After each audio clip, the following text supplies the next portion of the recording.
point was more that weren't you interested in why swearing people find it offensive? Yeah, a little bit. Because that seems obvious to me. Because you were saying yesterday that you never understood why people find it offensive, weren't you? That's right. Yeah. But I know.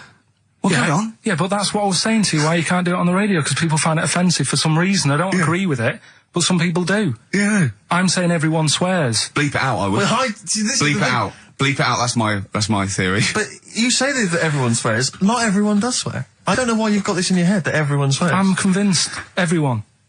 What? Everyone? Like, religious people, religious leaders? Jesus. I bet Jesus swore. Right. What's your evidence for that? No, I'm just thinking, things are better now than they were back then, right? Right. He's wandering about in his sandals, getting pebbles stuck in there and stuff, and that's annoying. Nails in his hand, that must have hurt. What I'm saying is... That's offensive. No, it's not, though. That's blasphemous. No, but what I'm... Don't laugh at the crucifixion. Play a record. I'm not laughing at that, though. That is terrible. I'm just saying... No, you can email in, if you want to complain. Karl. Yeah? .pilkington@xfm.co.uk. Wasn't offensive, though. I'm just saying it's a fact. When you stub your little toe... You let out a little effing and jeffing. And what do you think is he? Yes, an effing and jeffing. So the kind of ancient Hebrew version of effing and jeffing. Ooh. Remember this particular hot feature? We basically ask Karl some of the questions that are asked of a white van driver in the Sun. They always have this on Saturday afternoons. Anyway, here's the first one. They're not fascinating, Karl, but I'm just interested on your take, really. Yeah. What do you make of Cilla Black quitting Blind Date after her husband sent a message from beyond the grave? Are you familiar with this story? I didn't know that. What's that? She went to see a medium, and supposedly her husband passed on information through the medium, which was incredibly vague, but persuaded her to quit live on air. Well, it's about time, isn't it? If even dead people are saying... enough's enough. But I'll tell you what, though, talking about ghosts and that, do you know how I'm into them? Yeah. Right? How weird do you think this is, right? Well, it's not true. Before you say it, play a record. No, go on. Go on. Right, it's this woman. I don't even know if it's ghost, really. It's just a bit weird. Sure. Yeah, sure. There's this woman, and she's not a woman, she's a kid. Sure. Okay. Sure. She's walking down, like, a street in her area. It's a nice day and everything. Everything's normal. She's walking down, and a woman comes up, cycling past, right? The woman on the bike looks at the kid, absolutely terrified, right? Got a really scary face on her. Yeah. The kid's thinking, why is she doing that? Yeah. Right?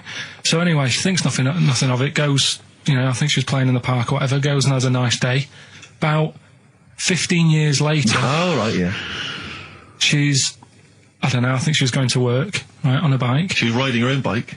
Riding her own bike, cycling down the road. Oh, yeah. Looks at the kid. That's the thing that happened, like, 15, 20 years ago. Right. It's her on the bike looking at her as a kid. Right. Not another child. No. So it's her, she's seen herself. Karl? I mean, I don't know where to start.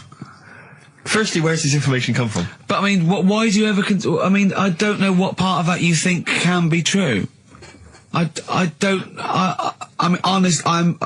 speechless. I don't know what to say. What are you talking about? Bit weird, though, isn't it? But it's not true. It didn't happen. Nothing happened like that. She said it did. Well, she's wrong. Who? She said she saw herself. She saw herself as a kid, didn't she?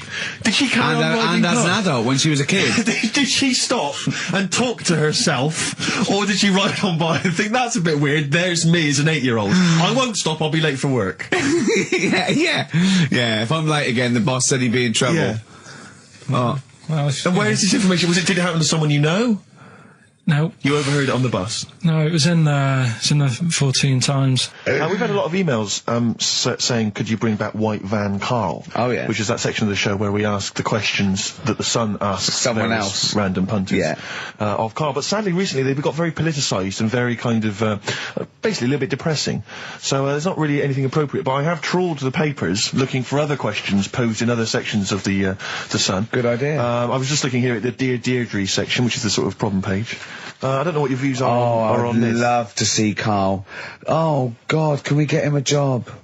Just ask... Oh, my God, that would be amazing. Right? Well, here's one. I'd like to see your view on this, Karl. I'm a happily married 42-year-old woman with 4 kids, yet I've developed a huge crush on pop star Darius Dinesh. Yeah. It sent my hormone levels through the roof, and last night I woke my husband up at 4 a.m. for sex. We've been married for 20 years and he can't believe his luck. Recently I've been having I want to go to I'll stop you there. Why are you telling me? Right, carry on, sorry. Recently, I've been having erotic thoughts about Darius morning, noon and night. Yeah. I haven't felt like this since I was a teenager and mad about Donny Osmond.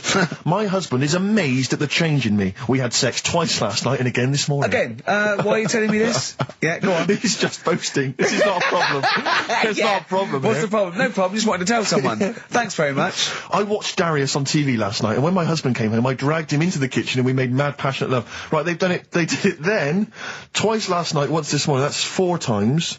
5 times she's mentioned it so far. Yeah. She's doing all right. My husband, this is a great bit. My husband thinks it might be his new moustache.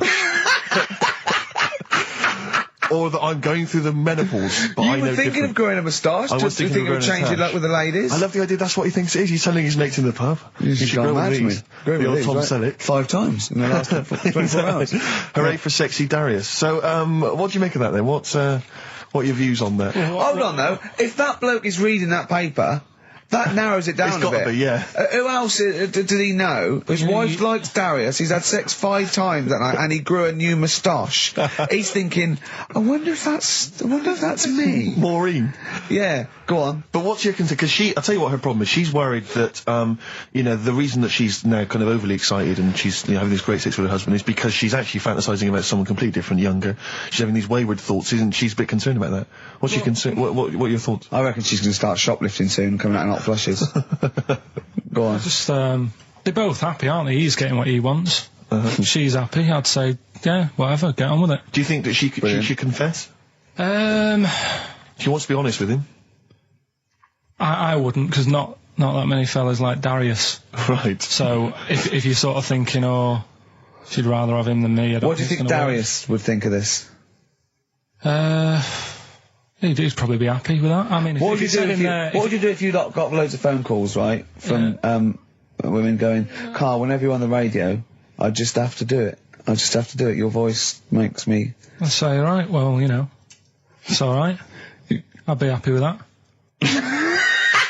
Would you? Yeah.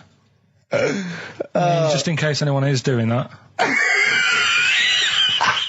What would you do to sort of like egg them on a little bit to help them out? What do you think? What sexy things would you say? What do you think is your quality? What do you think people would find, pretty horny about you?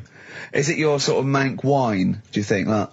Good evening, Steve. Got some here, brought in. It's just a normal soup. It's Rooster's Pride. What flavour soup's that, Steve? Oh, I know you brought that. And it's all it's a genuine article, and it's cock soup. Can I have a closer look at that? Maybe there's some more humour I can draw. What, you want a closer look at my cock soup? Just a cock soup. Let me just. It says here, delicious, appetising. 3 to 4 servings. You know what I'm thinking of when you're talking about the soup? I'm trying to think of innuendo. I'm just thinking of a man's cock. Penises, yeah. Let me just. It's the darkness. Right. Can I do a little psychological test on you? On me? Yeah. Okay. It's brilliant, this. Someone emailed it in. Brilliant. Right. Little story with a question at the end. Okay. Right? Right. This is going to be so annoying. No, it's not, honestly. Well, it is, because you're going to think it's science and it's going to be trite. Alright, well... Go on. Right. Little story first, right? There's this funeral, right? And this girl was at a funeral. Same funeral? Yeah. Right. It was a mother's funeral. Oh, yeah. Right? She met this fella who she didn't know, right? But she thought this fellow who she met was amazing. She didn't know him, right? But she thought he was brilliant, right? Like a dream fella. Right. And she fell in love with him, right? But never asked for his number, his phone number, right? And she couldn't find him. Now, a few days later, the girl killed her own sister, right? Yes. Question is, why did she do that? Okay, well, it's one of those stupid things then, isn't it? So it's not logic, it's what am I thinking? No, it's not. Seriously, it's a proper, it's proper real mental logic. test. It's a proper mental test. A mental test. It is a bit mental. So you understand the story, yeah? I kind of. Let me just get it right. So there's a funeral. A girl goes to the funeral of her mother. Yeah. She meets the guy, or she meets the guy at the funeral. She meets the bloke. He looks alright. I fancy a bit of that. Right. Has a chat with him. Yeah. but doesn't get his name, doesn't get a phone number or anything. So to cut a long story short, the things are answered, right? So the reason she kills her own sister, is this something to do with finding out something about the man she met? Well, just answer the thing. Just, why do Oh, okay then. I'll answer it then. She went mental. He was a spy called Derek. What do you mean, just answer it? Anyway, I'm testing Steve. Right, well, she killed her own sister because, her sister, had stolen some money from her. And was sleeping with her husband. Is that it? Well, I don't know, Carl. It's an answer. It's an answer. What's the answer on the paper? So, well, come on, what is... Come on! Well, the answer is... No, an answer is... that she was hoping that the guy would appear at the funeral again. He'd go to the funeral. Right, that's not a proper psychological test. It is. It's one of those stupid little shitty things. It's like a man goes into a field and dies. Why? His parachute didn't open. That's what I'm thinking. God, I'm surprised you learn anything. Honest to God, I love that. I'm surprised you Romeo learn and anything. Juliet. Oh, Juliet's a fish. It said she was hoping that the guy would appear again at the funeral. If you answered this correctly, you think like a psychopath. This was a test by a famous fella, right, who used it on killers, and most of the killers got the answer right. Did you also think that? Was that the answer that you gave when you first read it? No, I didn't know. But I wondered what you would have got. Good, so that's proof I'm not a psychopath. Yeah, but that's the point, but it's a psychological test for looking at something very, very specific. What's up with that? Well, what was the best that could happen? That he'd got it right, so he is a psychopath. Carl, look, you almost let it slip then as you were talking about your filling out that application form. There's some big news that everyone needs to know, which we were stunned by in the week, although the more we sort of talk to you, the more it starts to fall into place. Yeah. But Carl, what's the story? That I haven't got me exam results from the GCSEs. He never turned up to get his exam results. I was working. And so, how many did you take in the end? Because you weren't even sure about that, were you? You think you took maths and English, don't you? Yeah. And you think you've handed in the artwork for art, don't you? Now, art was continual assessment, wasn't it? Coursework. And what was the that you made? I made a man sort of putting his arms into a car. You've made a model of a man putting his arms into a car. What was this? So that one's passed. Was that this a homage to break-ins in Manchester? Was this? What was this? Oh, look, he does what he sees. Yeah. So you've got that. That's safe. You definitely got that one. So you've taken art, you've taken English and maths, you think? So this is what we're going to do, listeners. We're going to try and find out his exam results for him and tell him next week. Live on air. We're going to call his school, we're going to try and track him down, and we are going to have a little envelope, and we are going to give Karl, at the age of 29, his O-level results. GCSEs, yeah. Now, Karl, so you took maths, Yeah. you think, you took English, do you remember turning up to do those? Do you remember sitting in the room filling in the forms? Yeah. Okay, and how did you feel you did? I don't think I did well. You don't think you did well? Did you revise? No. Why didn't you revise? Because I don't really believe in it. Okay. Well, it's just that if you don't know it, then you don't know it. You shouldn't have to start looking in the book. If I went to like the hospital, Yeah. and the doctor said, "Oh, you need your appendix out," but hang on a minute, I've just got to read up on it. Yeah. That isn't good enough. Okay. He should know, and that's the way I feel about it. To be fair, though, He did do the revision beforehand. yeah, they don't usually pass on, maybe when they're in practice. Yeah, 7 information years they down took the in by osmosis. Yeah, yeah, and the bloke comes in and goes, "Can I just see what you did with that?" And I goes, "You've passed." Yeah. Phew. That's a good one. Good job I watched Casualty. I just like the way, the things that interest me, I remember. Things like snakes not having ears and stuff. Yes. I didn't have to read about that. No, you just learnt that, You yes. saw it on the telly, didn't you? You saw it on that Ian Wright programme. Yeah. Yeah.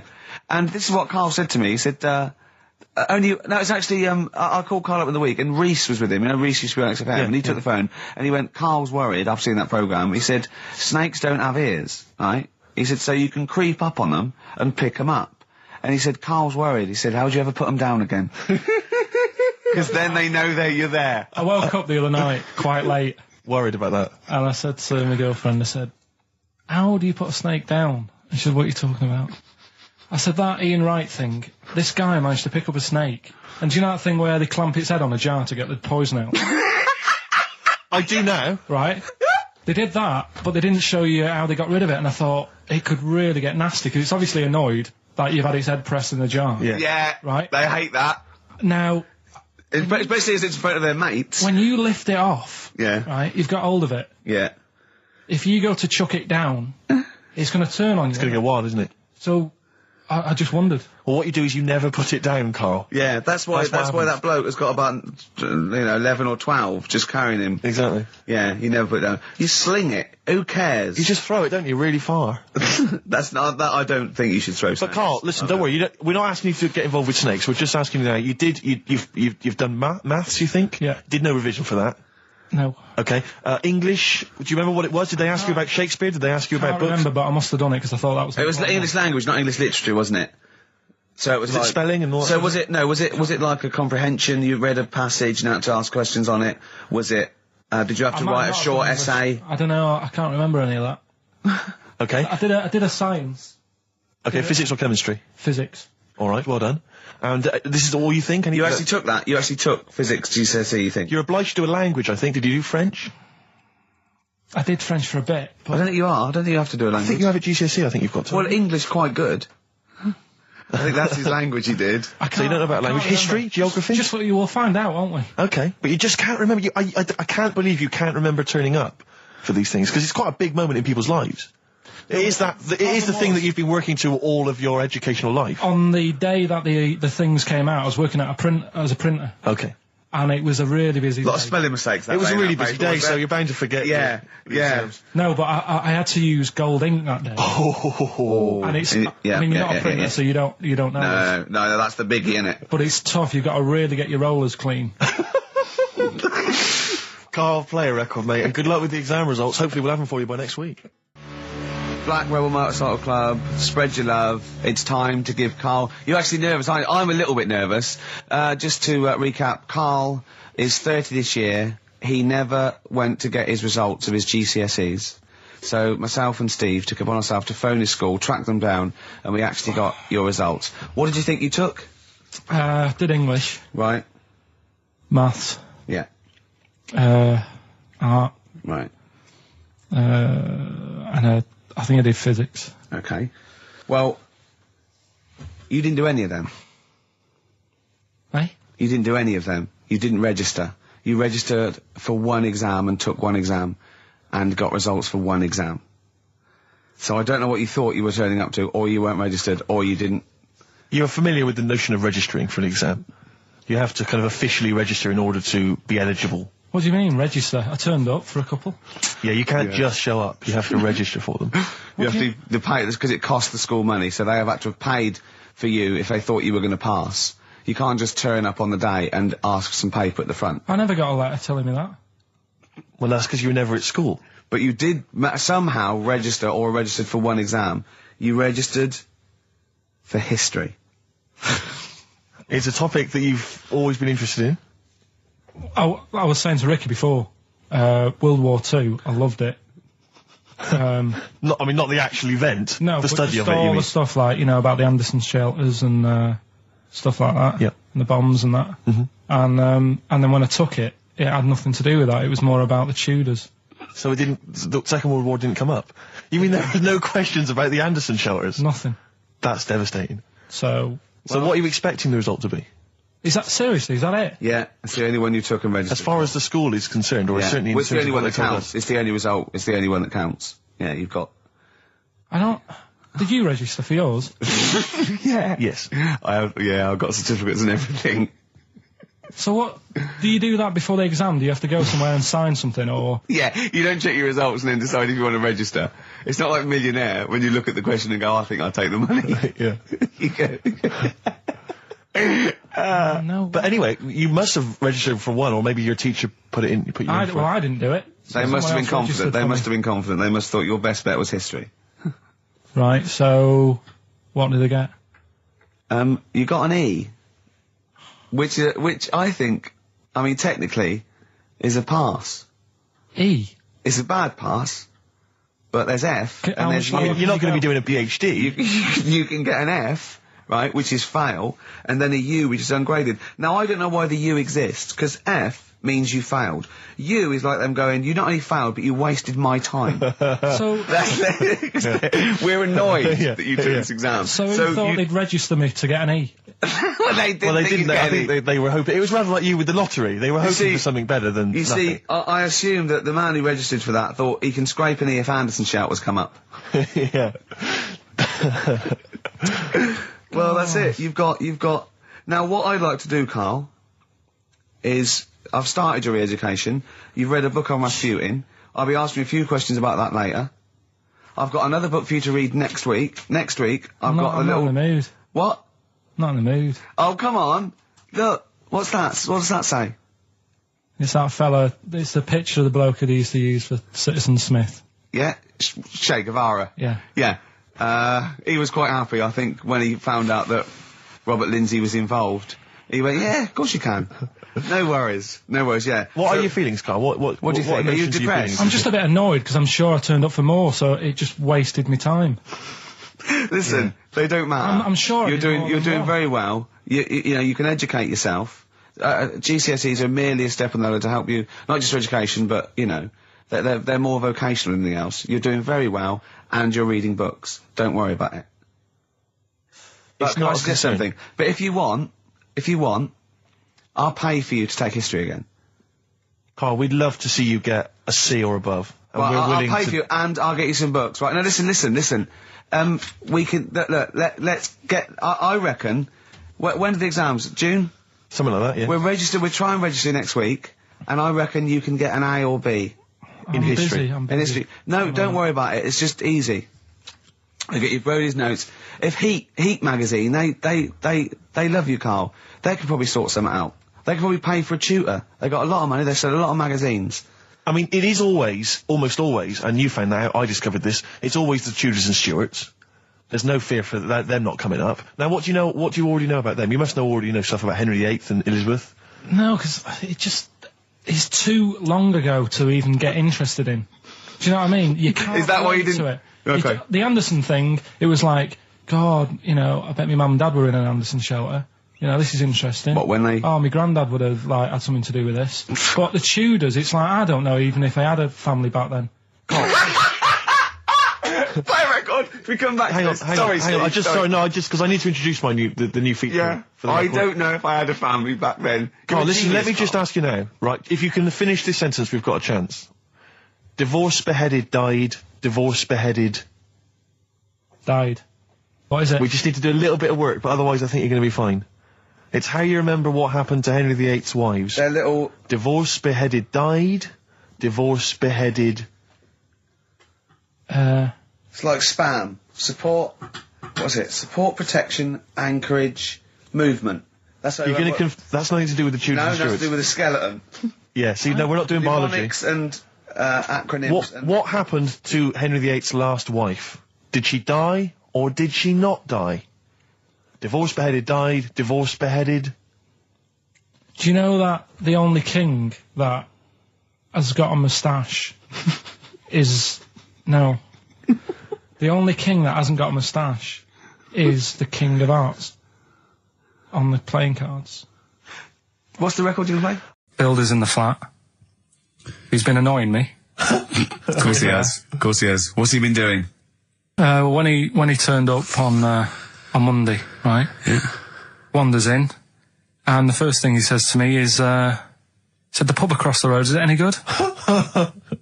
I said, well, it doesn't matter, does it? You're working on the kitchen. Think of saying that to a builder. Probably making conversation. Probably meant, do they do a toasted sandwich? Because I've got a half-hour lunch break, not an hour, like Karl Pilkington.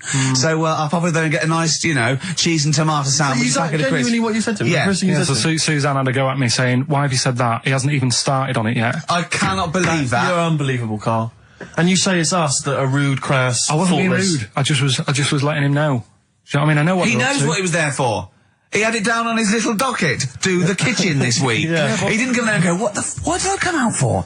Was it to go to the pub for a week? Why am I wearing these overalls? Yeah. Who's the little bald mate twat insulting me? Let me just check. Let me call the head office. I wasn't having a go, though. I mean, they should have finished it yesterday, and they're there now, right, Yeah. on their own. And what annoyed me is they turned up late today. Hold on, Carl, I've just realised something. They're probably listening to the radio. This, I assume, tuned to XFM, isn't it, in your kitchen? Yeah, but they don't know it's me, do they? You know what I mean? No. They'd go, he's got a whiny mank voice as well. So's the bloke who owns this place. And the bloke who owns this place, when I said, what's that pub like across the road, said, well, you won't be bothering that, he's working on this. No, he won't be able to put two and two together, will he? You've suddenly, the penny's dropped, doesn't it? You've suddenly realised, look at his face! Yeah. He's suddenly realised they might know it's him! And they could be listening, and they're going to clean you out, mate.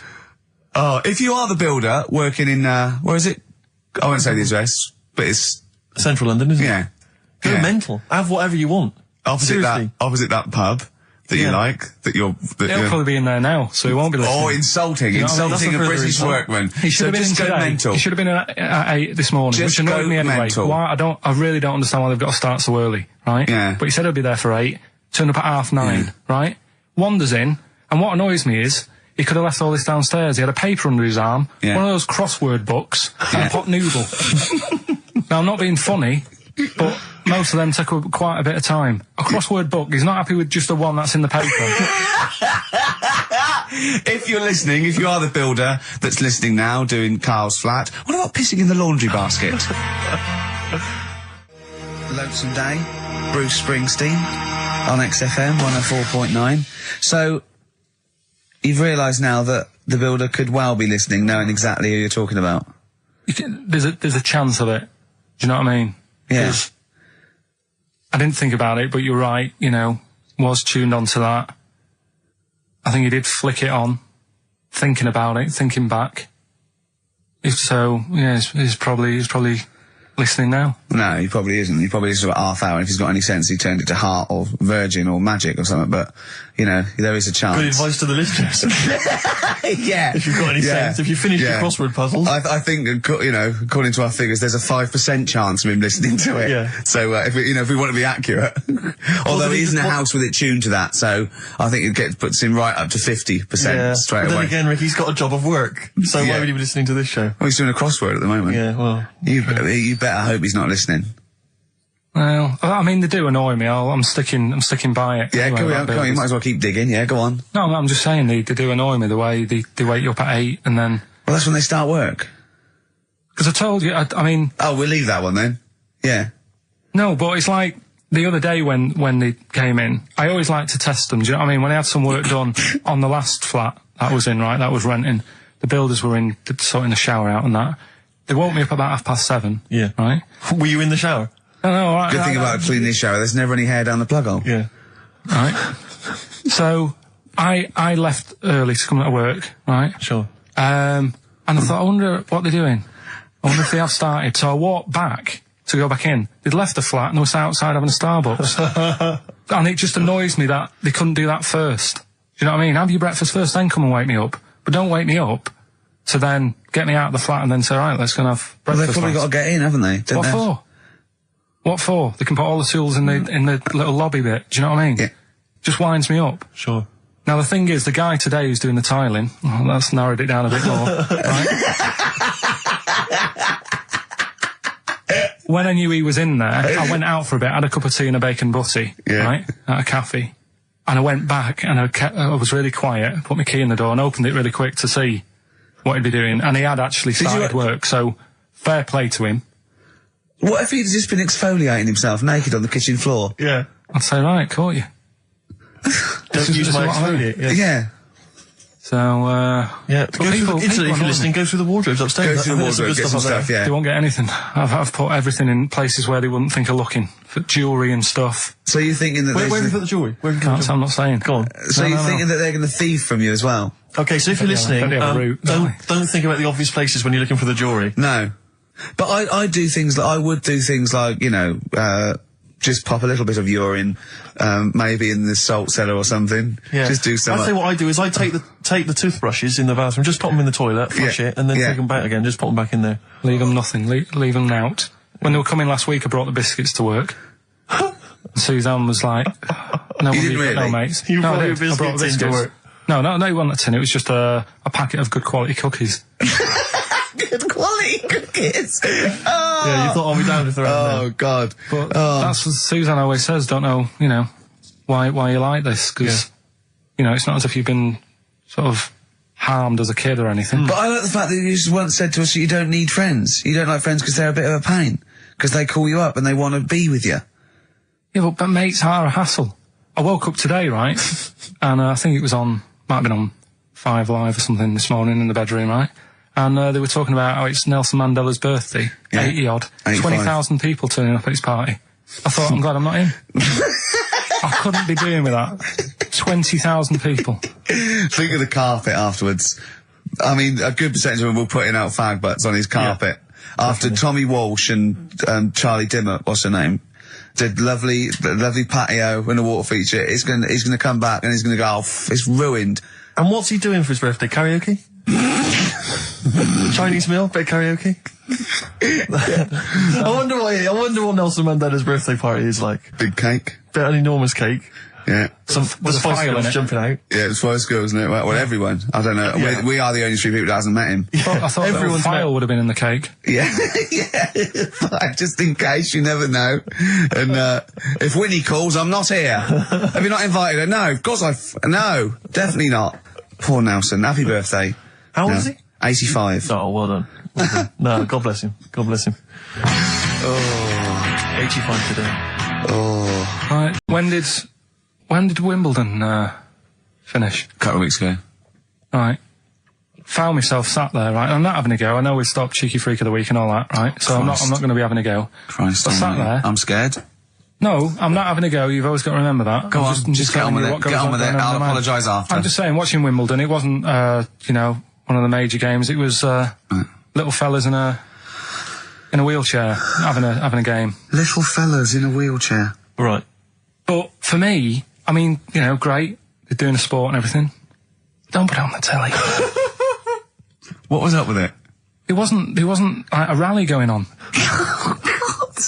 No, do you know what I mean? Do you know normally, Christ. like with the well, not to Enman, but with some of the other, with some of the other players and that, they're playing for ages, aren't they? It's like, oh, who's going to win this and that? Yeah. None of that. It was just like, hit it, net. Oh, Christ! Oh, God! I don't know what to do!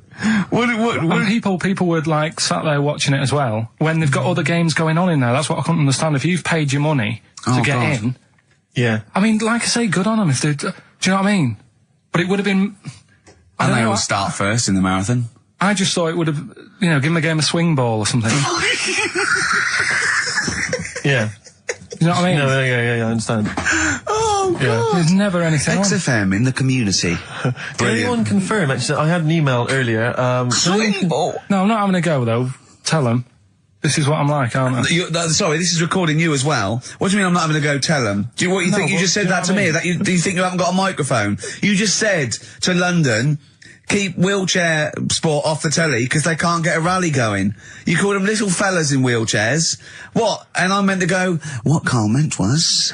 What? I mean, what? They can hear you as well. Yeah, I know. It's just that they might think that I'm having a go, and I don't want them to. That's why I stopped Cheeky Freak of the Week, because some people got the wrong end of the stick. Right. And what have you. So, Well, it was funny that a woman was born with deformed legs. They might think you were taking the mick. So anyway, I just was wondering if anyone could confirm. We had an email earlier, I forget who sent it in, but thanks very much indeed for it. They said that the Paralympics began this week, and apparently during the opening show, the entertainment was provided by Riverdance. Now, I don't know if that, I can neither confirm nor deny that, but it does seem rather tactless. Let's play a tune. Ricky Gervais. Don't put my name to this last link. Don't put my name to this last link. Ricky.Gervais, xfm.co.uk. Oh. Magic, Virgin, if you're listening, we are available probably sooner than we thought. and then the other thing is, the one that I was reading, the world record with the fellow who's pulling a train with his teeth. Does that make any difference that he's done it with his teeth? What do you mean? Well, what difference does it make? Well, isn't it? It's quite hard to pull a train with your teeth, I imagine. Well, it's pretty hard to pull a train. All I'm saying is it because he couldn't beat the fella who's pulling it with his hands? Well, this is my point. I think there was one bloke with a record for the running backwards 100 metres was sort of like 11 and a half seconds. And I was thinking, turn around, you'd probably have a really good go at that. Do you know what I mean? Yeah. It's sort of like doing a marathon with a milk bottle on your head. Take the milk bottle off and see how fast you can go, you twat. But you can just tweak it, like the fella who has done the pegs on the face, right? Yeah. His name's Gary Stretch Turner, right? Right. So he's sort of cheating already if he's got a stretchy head, right? but You are, right, you are one of the most stupid humans I've ever met. well, get me in the book. Yeah. Right? Well, listen. So Gary Stretch Turner, right? His record is 153 pegs. Yeah. He did it again, and he only got 150 on. So he hasn't broke his own record. Right. But what I'm saying is, if he tweaked it a bit more, would that make a new record? What? Well, if he said, I've got 150 pegs on, but at the same time as eating a burger. I see what you mean, yeah. He'd be the world record breaker for pegs and eating burgers at the same time. Yeah, just change it a bit. If you know you're not going to make it, just do something else. I'm assuming the rules are set at the beginning, Carl. That's Yeah. it. That's where they say, right, you're just going to do the pegs thing. You're not going to introduce burgers halfway through, are you? Definitely not. And Okay. then they have a go. I was on one leg, not interested. How many pegs? 150. Can I just ask very briefly, I was quite interested by the family had to move because they lived on Butthole Road. Yeah, I quite like that Now, one. I don't know if I've told you before, Rick, where I used to live. I'm not going to tell you the name of the street that I used to live on, because not on air, because my parents still live there and I don't want, Right. you know. But I'm going to write it for you now. This is the name, the genuine name of the street I used to live on. Just imagine when you're at school Yeah. and like in class, for instance, in French, you've got to say you've got to answer where you live. Yeah. J'habite wherever. Yeah. That's the name. This is actually the name of the street we lived on. No, it's I not. swear to God. That is... I absolute right. I could phone my father now and he could confirm that for Well, you. no, I swear because he doesn't want to God. And I'd say that. But listen, do you know what worries me? It's the apostrophe S. I know. Because that's blatant. Yes. Amazing, isn't it? That is incredible. imagine how embarrassing So that if was. I look that up in the You Bristol... will find that in the Bristol A to Z. I swear to That God. is really... Why have you never told me that before? I can't believe I haven't. That's I'm still incredible. embarrassed now. Do you know, if whenever I have to phone up, if I have to give that address, I always spell it instantly. Really? Like, somehow that'll hide it, that'll disguise the name. But I can't get over that. Anyway, if you perhaps live in Tits Avenue, Yeah. you know, or... Wankling Drive. Wankling Drive, just get in touch. Let us know, we're not really interested.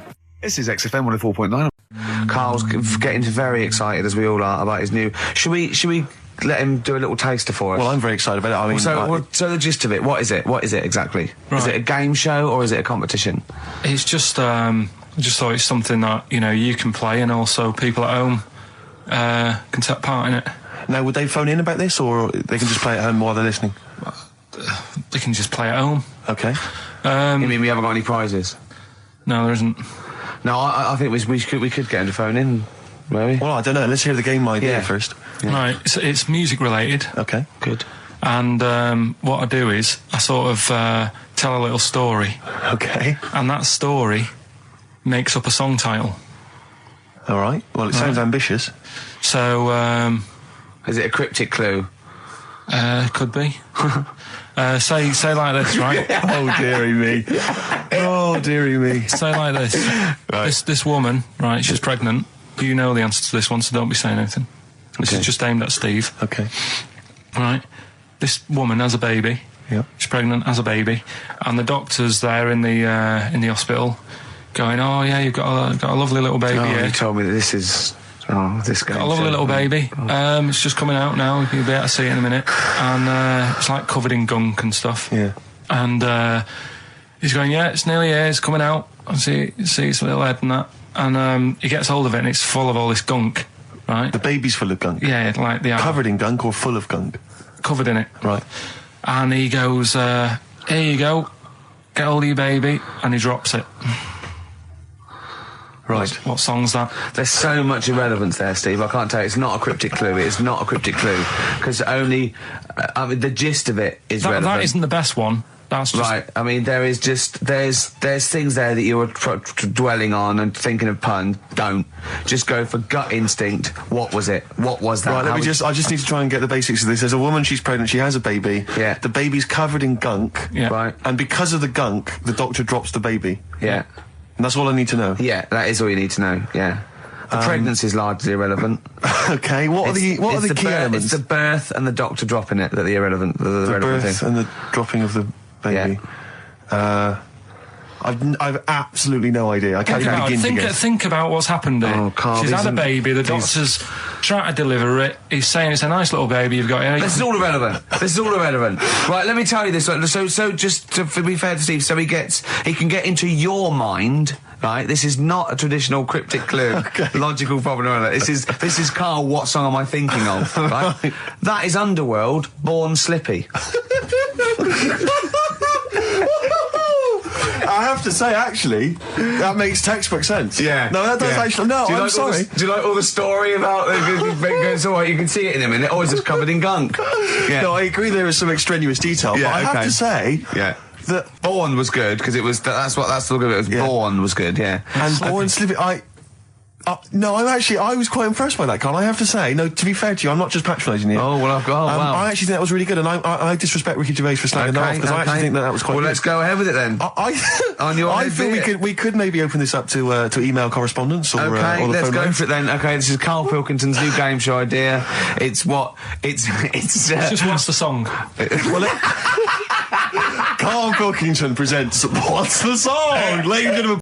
So we just had a text here that says, and I don't know what truth there is in this, as ever, but John says there is apparently a nude bike ride today in Hyde Park. Now, I can't believe that's the case, because I don't think it's allowed, is it? You can't ride around with your veg, can you? I don't know. Why would you want to? Well, good point. On a bike.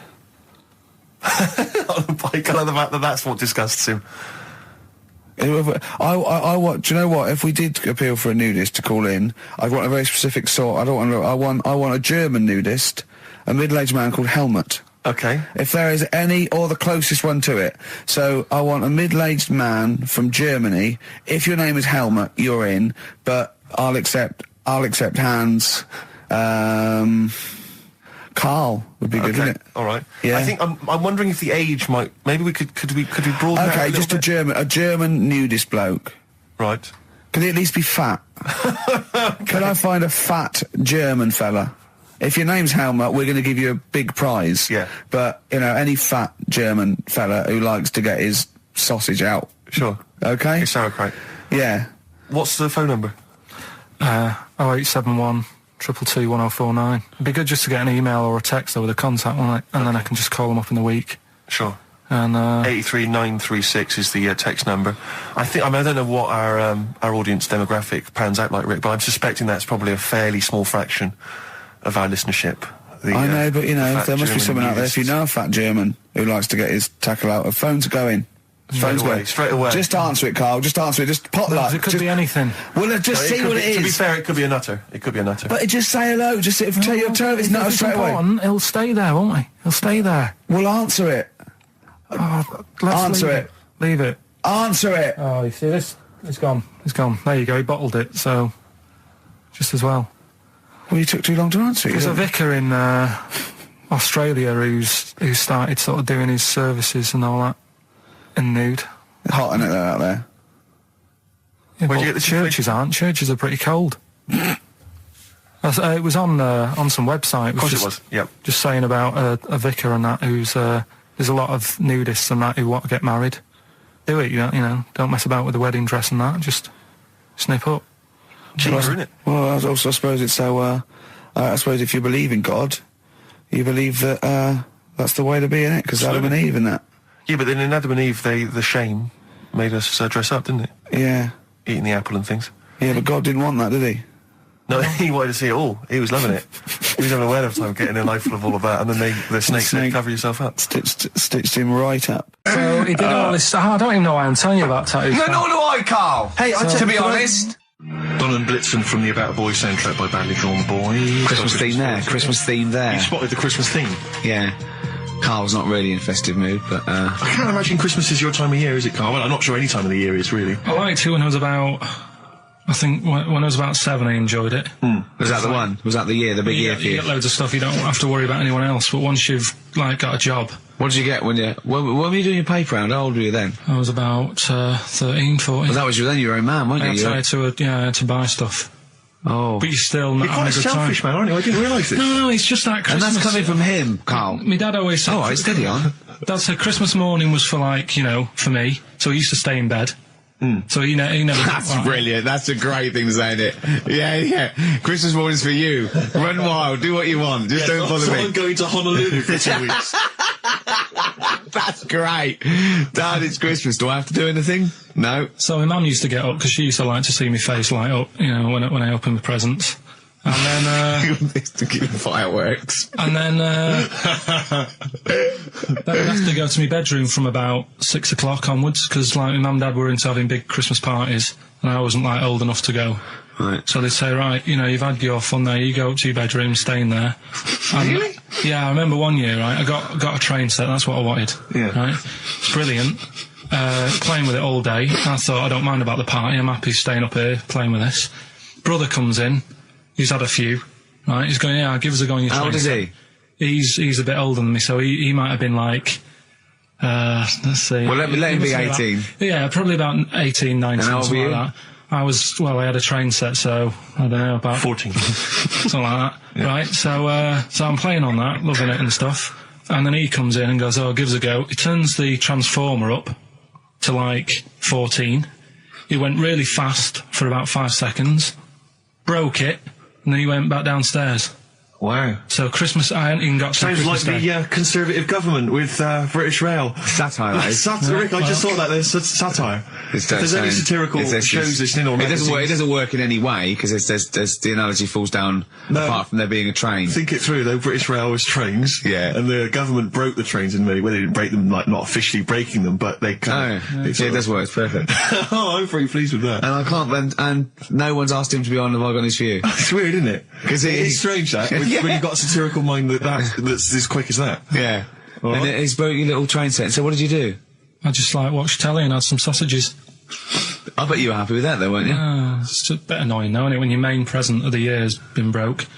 And did then, it ever get it fixed? No, that was it. Put away. I'm intrigued why your parents wouldn't let you come and join in the festive fun. Was it like really debauched down there? Was it like eggnog everywhere? And Well, no, but I mean, that's fair enough. 6 is a little bit early, but I just think, you know, if you're your kid, you know, he had his fun, put him to bed at 8, maybe. And he you think won't. so on Christmas Day? I thought that was a day for family. Well, not if there's a party going on. And Well, don't have the party on to Christmas Day. is Well, my point. that's another option. Yeah. Your parents are weird, aren't they? A strange breed. Well, I think that was the year, right? You're talking about buying presents and stuff. I think I did treat my mum to. I didn't buy my dad anything. I think that was like when I got a bit older, I used to get my dad something because he wasn't that bothered anyway. No. So, got me mum. There was a cheap shop, right? Of course. Thank God for that. Called Snips. Right? So I went in there and I thought, let's see what I can get her. And remember Victoria Plum? I don't think so. Well, it's like a fairy character. Right. Right? And my mum's into gnomes and stuff, right? So I thought, right. She must be pleased with you then. Victoria Plum. I was thinking, is that one of the neighbours? Is it like a brandy Do you liqueur? remember Victoria Plum? Victoria Plum. Victoria Plum, yeah, it's like a little fictional sort of character, right? Okay. So I saw it, I thought, yeah, she'll love that, right? So I did my paper round, saved up for 2 weeks, right? Oh. Got that sorted, went to Snips, bought the Victoria Plum. Next day, I'm in town with her, right? So I think, I know what I'll do. I said, come in here a minute, right? So we go in, and we're looking around, and I tested her, right? I went, look at that there, that's alright, innit? And she goes, oh, it's bloody awful. Oh, Carl. Oh, Carl.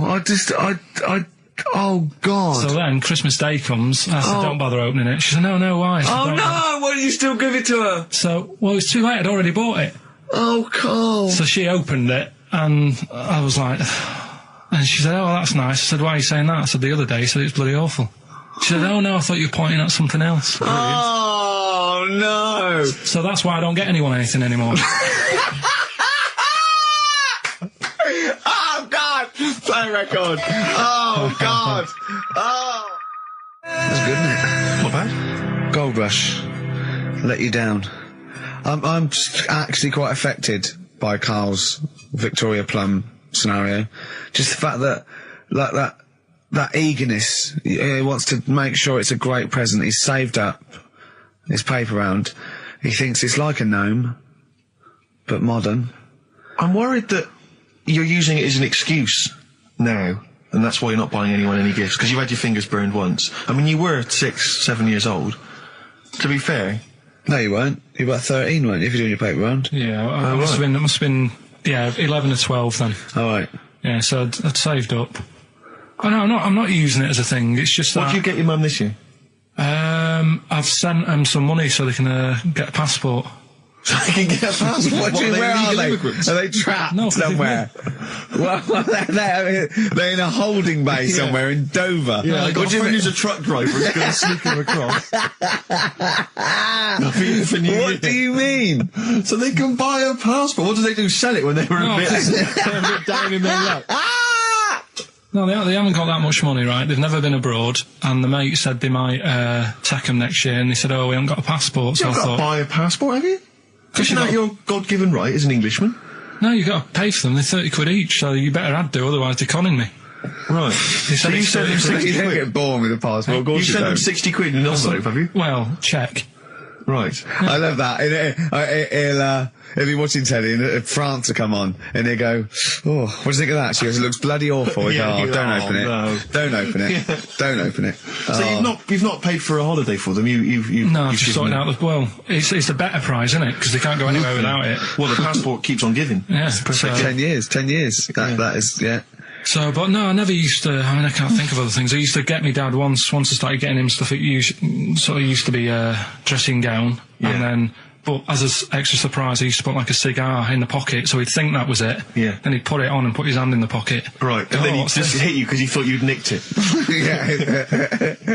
Oh, dear. So you bought him a jacket with a cigar? That's quite thoughtful. Did you sneak a cigar once one Christmas? Yeah. Well, that's when they used to have like the big do's, like I say. You know, they were known for it. Like the whole estate used to know that. You know, we were having a party. Yeah. So, So they'd all come round. so they'd all come round and You know. just have food and drink and that. Pocket the, I can't imagine. I cannot imagine how unpleasant that must have been. Awful. And you locked in your bedroom with a broken train set. Yeah, crying. And looking at Victoria Plum, Yeah. whatever that was. In the bin. Oh, in the bin, yeah. And hear a mum saying, "And he got me this." Got me Isn't this piece shit? of rubbish. You could hear him just throwing it against the wall and laughing. And all the neighbours laughing. Yeah. And you'd come down, just be in pieces with loads of spit on it. Yeah. Just loads They'd of scratched gob out on the it. eyes. And all the Polaroids of them just like laughing at it and pointing. stamping on it. Yeah. All right. Well, it's brought it all flooding back. But no, I used to get up in the morning and then like they'd still sort of all be there asleep on the floor and on the sofa. Oh, that's awful. Oh. That's terrible. Christmas is surely the one day a year which is a family thing. It's for the kids. They're the ones No, but that that was Boxing Day. Well, I know. Oh, that's all right. not- So it goes, it's over. Yeah. Back on the Christmas bike. is over. All right. Who's going to pay for this? What, me? Yes, Carl. You're doing 2 rounds today. Yeah, what's your paper round supporting the entire family? Yeah. No, so I used to get up and like go downstairs and they'd be asleep, so I'd be mooching about trying to find like another present that's still working. This is a bit easier, but I still think it's a good one. So this is, we should explain what this is if you've just tuned in. It's one of those stupid lateral thinking problems. That Karl himself has created. Yeah, that was his homework. Right, this one. It's a fella. He has a normal day doing stuff. Nothing wrong with him. Right. And It's the twist in the tale. It's just like Tales of the Unexpected. Just a normal day, nothing wrong with him. Hold on, though, he's got the legs of a fish. Go on. So, that's why he's been hiding his legs. so Go on. he does his The normal, legs of a fish. Sorry, can't carry on. He has his working day and that, Yeah. and then he gets a bit tired. Goes to bed. He puts the light on, leaves it on, goes to bed. Oh, That's crazy. that's mental. I can't think what's happened. Anyway, here's Radiohead. Right, okay. What? The question is, why does he put the light on when So he's a going man, to bed? he's had a normal day, he's come home from work. Is that right? He's come home from work or he's not been working? Yeah, he's just been no, out? it's been working and stuff, I think. You think? You've made it up, Karl. You can decide. So is the question is, why has he put the light on when he's asleep? There's a reason that he's put the light on when he's asleep. Has he gone to sleep? No, Carl, don't shrug. You're meant to answer these questions. He put the light on before he went to bed. Yeah, and the question you're And he's asking gone me to is sleep, why? What's and the he- scenario? And the light's on and Yeah. that, but he's gone to sleep. Yeah. He started reading and then he fell asleep. No. Did he intentionally, for some reason, put the light on? Every night. It's mad. Sounds mad. That's Carl, doesn't it? Every night he does it. Yeah. He puts the light on when So- he goes to Light on sleep. it, goes to bed. Carl, is the point of this, he puts the light on for a very good reason. Not for us, but for some people. He's blind and it's always been on, and he thinks he's turning it off, but it was on in the day, and he thinks he's turning it off, but he's turning it on because he's blind. That'd be stupid. That works. No, that works great, Rick. Yeah. Thank you, Carl. So you've got to come up with what... Hang on. If What? you're blind, why would you put a light on? No, he thinks it's off. Yeah. But why would he turn it on anyway? Just think so he doesn't get burgled, so people know he's in because he can't see him. So he just he puts the light on when he's there, then he turns the light off when he goes to bed, so people think it's fine. But he's got it out of kilter, and actually he's walking around in the dark all day. I don't believe that if you're blind, you turn your light on. I don't think you'd be living on your own, would you? I'm not having that for a Do second. blind people live on their own? For a second. Well, some people do. Lonely blind people live on their own. No, if you got bad eyes. And even women? Are there any blind women who are living on their own? Rick? No, I mean, if you know of some blind women. 08700 800 1234. We've gone through this. If you are a blind woman with no standards and you don't care annoying voices and smell, yeah, then get in touch with you. yeah, I mean, you've got to be within the ages of, say, 25 to 65, you know. Right. Well, call it 75. You fussy all of a sudden. I know. Yeah, go on. If you were blind, would you live in London? Because someone said yesterday there was one struggling outside in Leicester Square, and I don't understand. If you would, I mean, you know, That might have been a tourist. But why come to London if you're blind? It's the worst place in the world to come if you're blind. To hear the sights. To hear the sights. It's a bit mad, isn't it? They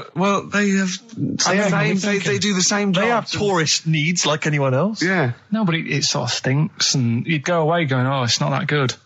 I just thought that I thought it was a bit weird. Well, never mind your concern for the partially sighted or sight impaired people coming to London. Get on with this. Yeah. So there he is. Yeah. It's like, oh, a bit tired. Yeah. Just put the light on. Get to bed. Yeah. So he turns the light on and he goes to bed. Yeah. Oh. Should we play a track? He's not sleeping on the job. He's a lighthouse keeper. Well done. Is he a lighthouse That's keeper? not it, Carl. He's a lighthouse keeper. Right. Why wasn't the light on all the time?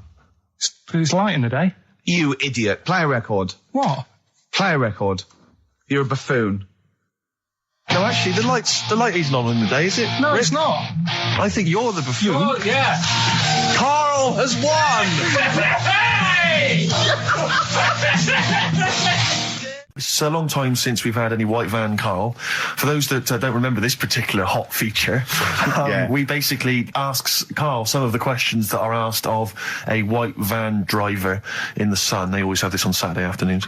Anyway, here's the first one. They're not fascinating, Carl, but I'm just interested on your take, really. Yeah. What do you make of Cilla Black quitting Blind Date after her husband sent a message from beyond the grave? Are you familiar with this story? I didn't know that. What's that? She went to see a medium, and supposedly her husband passed on information through the medium, which was incredibly vague, but persuaded her to quit live on air. Well, it's about time, isn't it? If even dead people are saying enough's enough. But I'll tell you what, though. Anyway, I didn't get around to getting drinks. I can't believe it. Didn't get round to getting the drink. Right, so I said, right, I'll pay for the cab. Right? Oh, what a lovely Christmas gift that is. Yeah, So, £2.50. I paid, no, it was like in £3 Manchester there, it is. £3 back. So £6 you spent on him? Well, no, I spent more. See, that's what he said. He You said, get the Bolton and back, can't you, for that? He said, oh, you spent on me £6 for my birthday. He said, no, I haven't, because I gave the taxi driver a tip. I'm a little bit worried about his attitude as well. Because even if, I mean, that is a stingy present, but you don't say... Well, I mean, let's be honest, that's the worst Christmas gift ever, because, I mean, you're pretty bad, like we discussed in the past, but at least you spend a bit of money. Yeah. It's just thoughtless. Yeah. This is nothing. I know. You haven't given him any time. I mean, I would... And I knew my demographic. They loved it, my family. the They couldn't scratch believe their luck. You know. Well, a tenner. You spent a tenner on him. Well, the cab fare was £6. But the thing is, I don't think he's saying that. I think it's the fact that this is like, you know, frittering away in it's kind of thoughtless, isn't he would have loved to, I'm sure he would have been appreciative of a lovely £10 gift that you cared about and bought. A book he probably likes Fly Fishing, doesn't he, by J.R. Hartley. If you'd have bought that, he'd have gone, that's what I was looking for. Or what I was looking for, Carl. Bloody hell, Carl, you little bald twat. That's just what I wanted. So, alright, so just calm down. So what have you got planned for Christmas? Is this what, I mean, are you doing the same approach with Carl, Suzanne? excellent. You've paid me milk bill for this week. That were nice. I'm spent this year. So have you planned anything for Suzanne, or are you just... Yeah, I'm taking her out Christmas Day for something to eat. So, do we need them? Do we need them? Carl's in a bad mood already. He's been in about 3 minutes and he's in a bad mood, getting stressed. If you can't hack it, leave. What's the matter with you? No, I'm just saying. I was meant to enjoy last Saturday off and I didn't. Why not? Why is that our fault? Because you weren't here? Just 'cause I don't know, but... Are you not in the Christmas spirit? Why didn't you enjoy last Saturday? What did you do? I went all the way back up north again, right? Because it was Suzanne's dad's birthday, right? I was busy last week, didn't have time to get him a present or anything. Didn't have time to get him. So I got to Euston Station, bought a card for him, which was a Christmas card, so he wasn't happy because he was saying it's my birthday, and I said, well, I won't be seeing you again. So I've got a joint card, and then we went out. Did you get him a present? Well, no, because we went out on Saturday night for something to eat at this pub that he likes. It was a nice steak and onion rings, right? Lovely. So he should have been happy anyway. Yeah. But... What, you paid for it?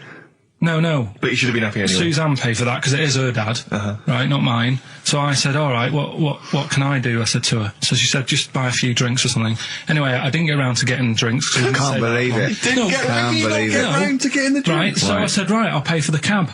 Right? Oh, what a lovely Christmas gift that is. Yeah, So, £2.50. I paid, no, it was like in £3 Manchester there, it is. £3 back. So £6 you spent on him? Well, no, I spent more. See, that's what he said. He You said, get the Bolton and back, can't you, for that? He said, oh, you spent on me £6 for my birthday. I said, no, I haven't, because I gave the taxi driver a tip. I'm a little bit worried about his attitude as well. Because even, I mean, that is a stingy present, but you don't say... Well, I mean, let's be honest, that's the worst Christmas gift ever, because, I mean, you're pretty bad, like we discussed in the past, but at least you spend a bit of money. Yeah. It's just thoughtless. Yeah. This is nothing. I know. You haven't given him any time. I mean, I would... And I knew my demographic. They loved it, my family. the They couldn't scratch believe their luck. You know. Well, a tenner. You spent a tenner on him. Well, the cab fare was £6. But the thing is, it's not. I don't think he's saying that. I think it's the fact that this is like, you know, frittering away in it's kind of he would thoughtless, have loved to. I'm sure he would have been appreciative of a lovely £10 gift that you cared about and bought. A book he probably likes, Fly Fishing, doesn't he, by J.R. Hartley? If you'd have bought that, he'd have gone, that's what I was looking for. Or what I was looking for, Carl. Bloody hell, Carl, you little bald twat. That's just what I wanted. So, all right. So just calm down. So what have you got planned for Christmas? Is this what I mean? Are you doing the same approach with Carl, Suzanne? excellent. You've paid me milk bill for this week. That were reet nice. I'm spent this year. So have you planned anything for Suzanne, or are you just... Yeah, I'm taking her out Christmas Day for something to eat. Well, does she know that? Was that? She's working today, so she, you know, so... Right, okay. So what Christmas gift have you got? That's it, I'm taking her out. What, you haven't got a present? No, because we spent a lot Don't this forget, year. that's half yours, though. You're not going to just be sitting there watching her eat, going, oh, I'm hungry, but I spent all. You're going to be eating as well. That's half yours. So she's got nothing to unwrap. He's like a cat who's been hit. She's got nothing to unwrap. There's nothing. She's going to hand something over to you, because I've met the woman. She will. She'll hand something over, you'll open it, you'll love it. Right, I might get something today. You shouldn't take me to begrudgingly persuade me to do it. God. Yeah. Right, so... anyway. Yeah. Well, I'm gonna try and stick in some Christmas songs. We're not playing all Christmas songs, but I brought in a couple. So this is Christmas, John Lennon, The River, Joni Mitchell, Fairy Tale New York, one of the best Christmas songs ever. Oh, well, what about a bit of Pretenders? That's a good one, 2,000 Miles. Let's hear it. Pretenders, 2,000 Miles on XFM 104.9. This sort of Christmas edition. We're not here next week, are we? No. Carl is, aren't you? Well, you are in a way. I was doing a best of, innit? Yeah. Is it a best of? Yeah. Brilliant. Have you been putting it together? Not yet. Okay. You want to get I'll moving? do it. I'll do it today. Tell me what bits you want in it, and I'll sort it out. It's not for me to say, is it? Yeah, it is the best stuff. Well, maybe people could email in with their the highlights of the year for them. I'm trying to think what they were. I mean, mostly talking to Carl. It'd be mostly Carl, wouldn't it? Mostly Carl. Gibberish from Carl. I think it'd be an awful lot of educating Ricky from Carl. Well, ricky.gervais@xfm.co.uk if you've got any thoughts and stuff you'd like to hear. Again, Is there anything you'd like to hear of Carl saying something stupid, me and Steve laughing or slapping him? Yeah. That's basically the competition, isn't it? Well, there's a couple of instances where I tried to kiss him, I think, and you encouraged me. Yeah. Those are some highlights for me. Donnan Blitzen from the About a Boy soundtrack by Badly Drawn Boy. Christmas theme there. Christmas theme there. You spotted the Christmas theme. Yeah.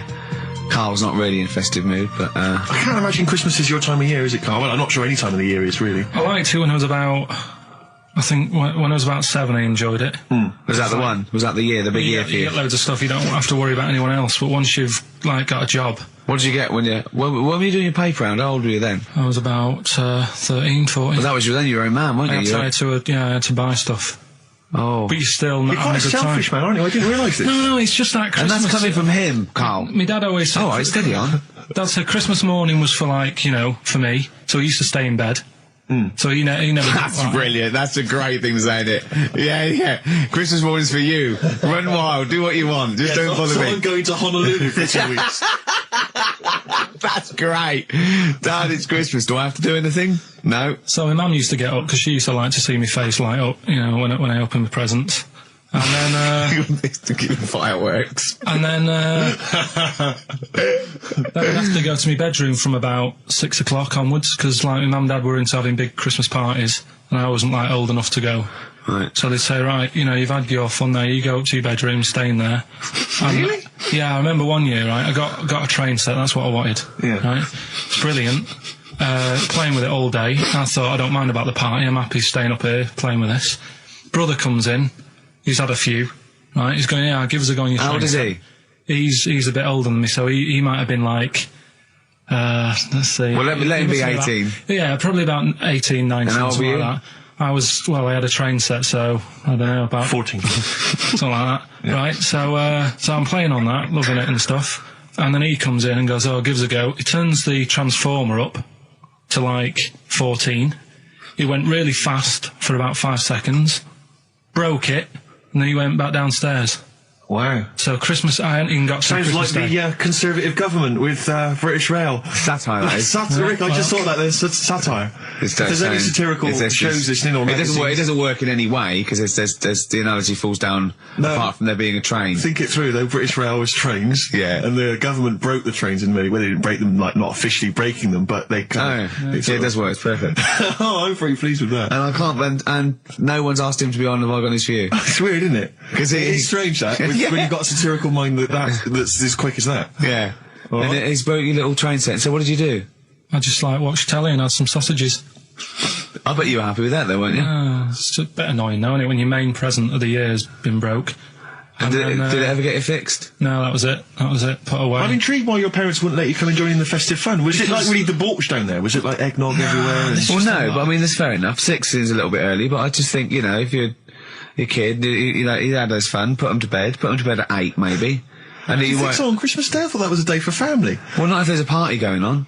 And Well, don't have the party on to Christmas Day. is Well, my point. that's another option. Yeah. Your parents are weird, aren't they? A strange breed. Well, I think that was the year, right?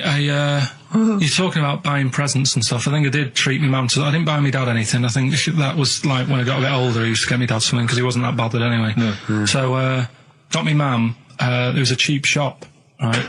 Of course. Thank God for that. Called Snips. Right? So I went in there and I thought, let's see what I can get her. And remember Victoria Plum? I don't think so. Well, it's like a fairy character. Right. Right? And my mum's into gnomes and stuff, right? So I thought, right. She must be pleased with you then.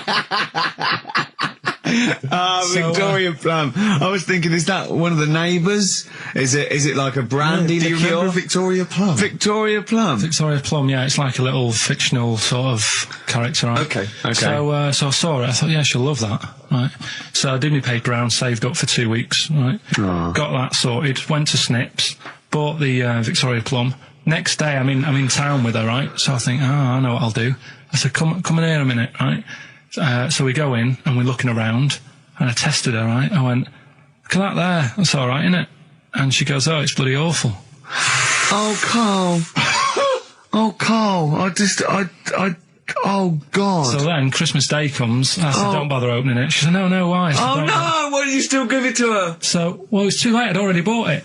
Oh, Carl. So she opened it, and I was like, and she said, oh, that's nice. I said, why are you saying that? I said, the other day, she said, it's bloody awful. She said, oh, no, I thought you were pointing at something else. Oh, no. So that's why I don't get anyone anything anymore. Oh, God. Play record. Oh, God. Oh. That's good, isn't it? Not bad. Gold Rush. Let you down. I'm actually quite affected by Carl's Victoria Plum scenario. Just the fact that, like that eagerness, he wants to make sure it's a great present. He's saved up his paper round.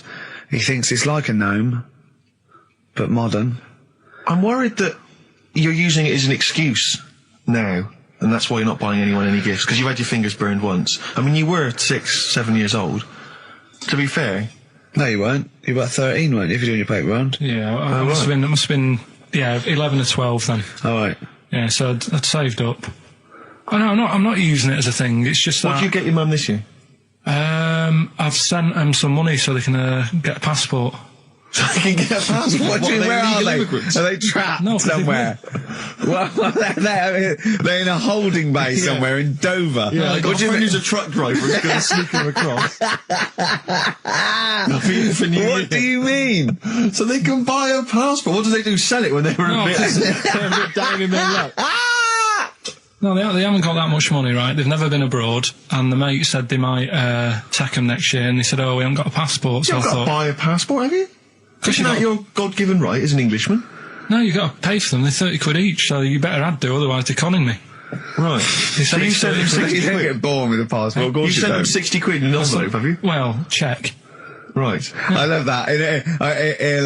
He'll be watching telly and France will come on and he'll go, oh, what do you think of that? She goes, it looks bloody awful. Yeah, Don't open it. no. Don't open it.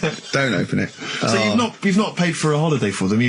No, I've just sorted out it's the better prize, isn't it? Because they can't go anywhere without it. Well, the passport keeps on giving. Yeah. So, 10 years. That is, yeah. So, but no, I never used to, I mean, I can't think of other things. I used to get me dad once I started getting him stuff, it used to be a dressing gown, and then, but as an extra surprise, he used to put like a cigar in the pocket, so he'd think that was it. Yeah. Then he'd put it on and put his hand in the pocket. Right, and then he'd just hit you because he thought you'd nicked it. Oh dear. So you bought him a jacket with a cigar? That's quite thoughtful. Did you sneak a cigar once one Christmas? Yeah. Well, that's when they used to have like the big do's, like I say. You know, they were known for it. Like the whole estate used to know that. You know, we were having a party. Yeah. So they'd all come round. So they'd all come round and just have food and drink and that. I can't imagine. I cannot imagine how unpleasant that must have been. Awful. And you locked in your bedroom with a broken train set. Yeah, crying. And looking at Victoria Plum, whatever that was. In the bin. Oh, in the bin, yeah. And hear a mum saying, and he got me this. Isn't this piece shit? of rubbish. You could hear him just throwing it against the wall and laughing. And all the neighbours laughing. And you'd come down, just be in pieces with loads of spit on it. Just loads of gob on it. Eyes. And all the Polaroids of them just like laughing at it and pointing. Stamping on it. Alright. It's all flooding back. But no, I used to get up in the morning and then like they'd still sort of all be there asleep on the floor and on the sofa. Oh, that's awful. Oh. That's terrible. Christmas is surely the one day a year which is a family thing. It's for the kids. They're the ones that was Boxing Day. Well, I know. Oh, that's all right. It's over. Yeah. Back on the Christmas bike. All right. Who's going to pay for this? What, me? Yes, Carl. You're doing 2 rounds today. Yeah, was your paper round supporting the entire family? Yeah. No, so I used to get up and like go downstairs and they'd be asleep, so I'd be mooching about trying to find like another present that's still working. I love the idea that these people from the estate had like squashed his presents.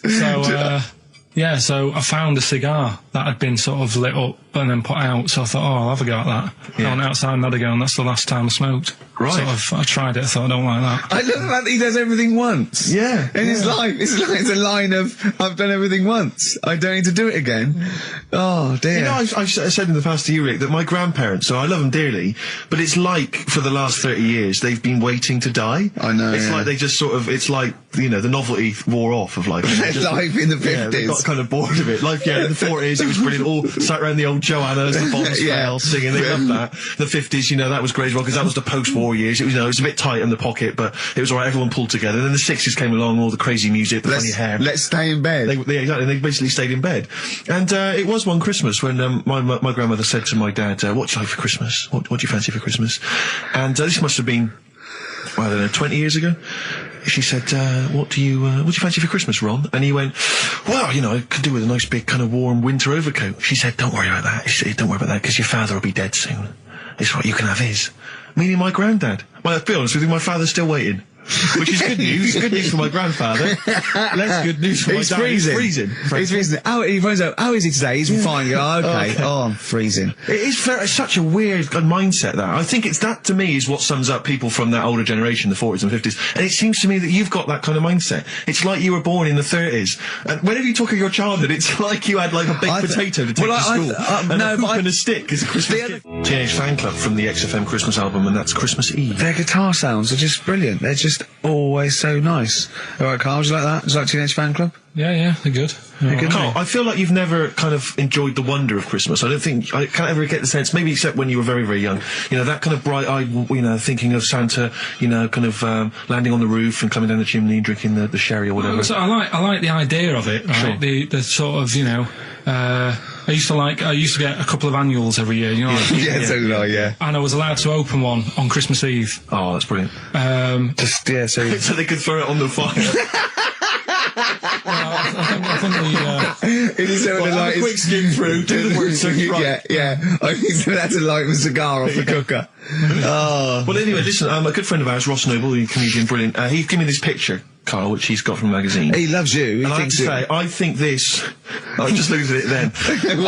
Obviously, it's not going to mean much to the listener. Oh, this is self-indulgent. It is currently available. I think it's in the current edition of Bizarre magazine, so you might want to buy that. It's not horrible, though, is it? There's a certain grotesqueness about it. Oh, it's a deformed person, isn't it? Well, to a degree, but I think what it's going to do for Carl is give him, I think for you and I, Rick, we're going to see his face lighten up, like opening a wonderful Christmas gift. Oh, you know what? I think I've seen this. Is this the one with the kid with the big head? I'll be honest with you, Carl, it is. Have you seen it already? Yeah. Let me just show it to you again so you can kind of highlight it again. I haven't seen it. It's like... yeah. We shouldn't be laughing at that. No, but that is like the kid who I went to school with. That is the same. That can't be the same. So do you recognise him? Seriously, that is the same thing he had. I mean, I have to say, it does look like sure. it's been computer generated. It's so odd. Yeah. But look at the child's face. I know. Look at his reaction. Don't take another photo of me. I'm not sure this is right. No, well, the thing is, right, you were just saying about what are you, about Christmas. That's the funny thing, right, because in our house there's no one who's religious, right? No. My dad got annoyed when I went to church that day. He was like, what are you doing that for? Of course. I went to see a gig in Liverpool. Remember the band The Christians? Yeah. He thought I'd join some club. Yeah. I said, I've been to see The Christians. He was saying to me, man, what's he doing going out with them? Yeah. And then the other thing is, because I'm not christened or anything, my mum used to say to me, don't tell anyone that, because there's witches and stuff. I want to go back and see his upbringing. I just want to go back and see him at 7. One day in the life of Carl, age 7. Just to have 3 ghosts visiting tonight. And take him back through time. But we could go with him. We can be some of the ghosts. Yeah, the ghosts of Christmas past.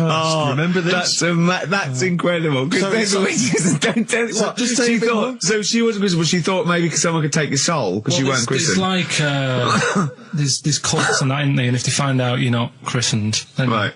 I don't think they care. I don't think a lot of cults care. Well, but what can they do if you're not christened? I don't know. I just said all right because then through that time there must have been a time when. But hold on, now they know.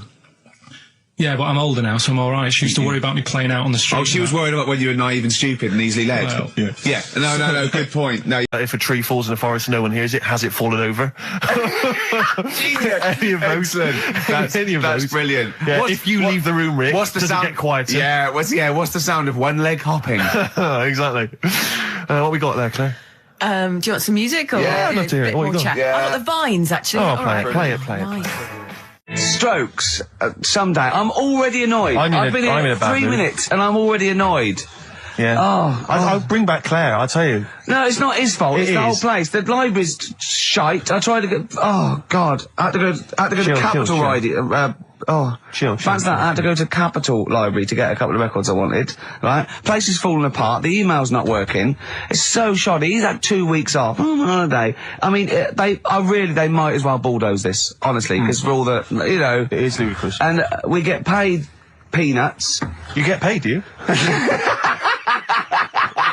Oh, and it really annoys me to have to fight. Oh, anyway. Just calm down. 104.9, I'm Ricky Gervais, with me Steve Merchant and Karl Pilkington. Karl, you're back. All right. How was it? What, the holiday? Yeah.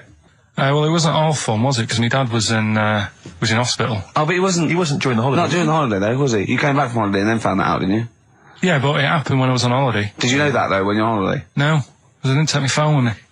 Well, the weird thing is, I got a feeling when I was sat there, because it normally happens. It wasn't a nudie speech, was it? When I first went away, you saw that old fella with his packet out. When I went to Ibiza, right, I had a feeling, and I called home. My dad had punctured a lung. When you say you had a feeling, what do you mean a feeling? Just like, I should call home. There's something not right.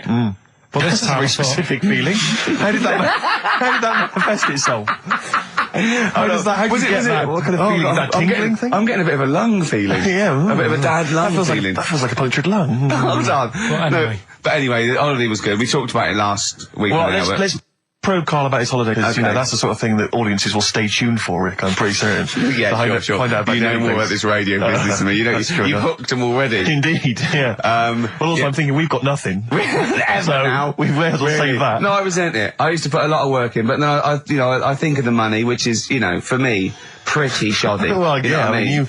I don't usually get out of bed for an awful lot of cash. Well, exactly, yeah. And, the whole thing is, the whole setup. It was raining today. I thought, I should have a cabin. And then the sun came out, so I walked in again.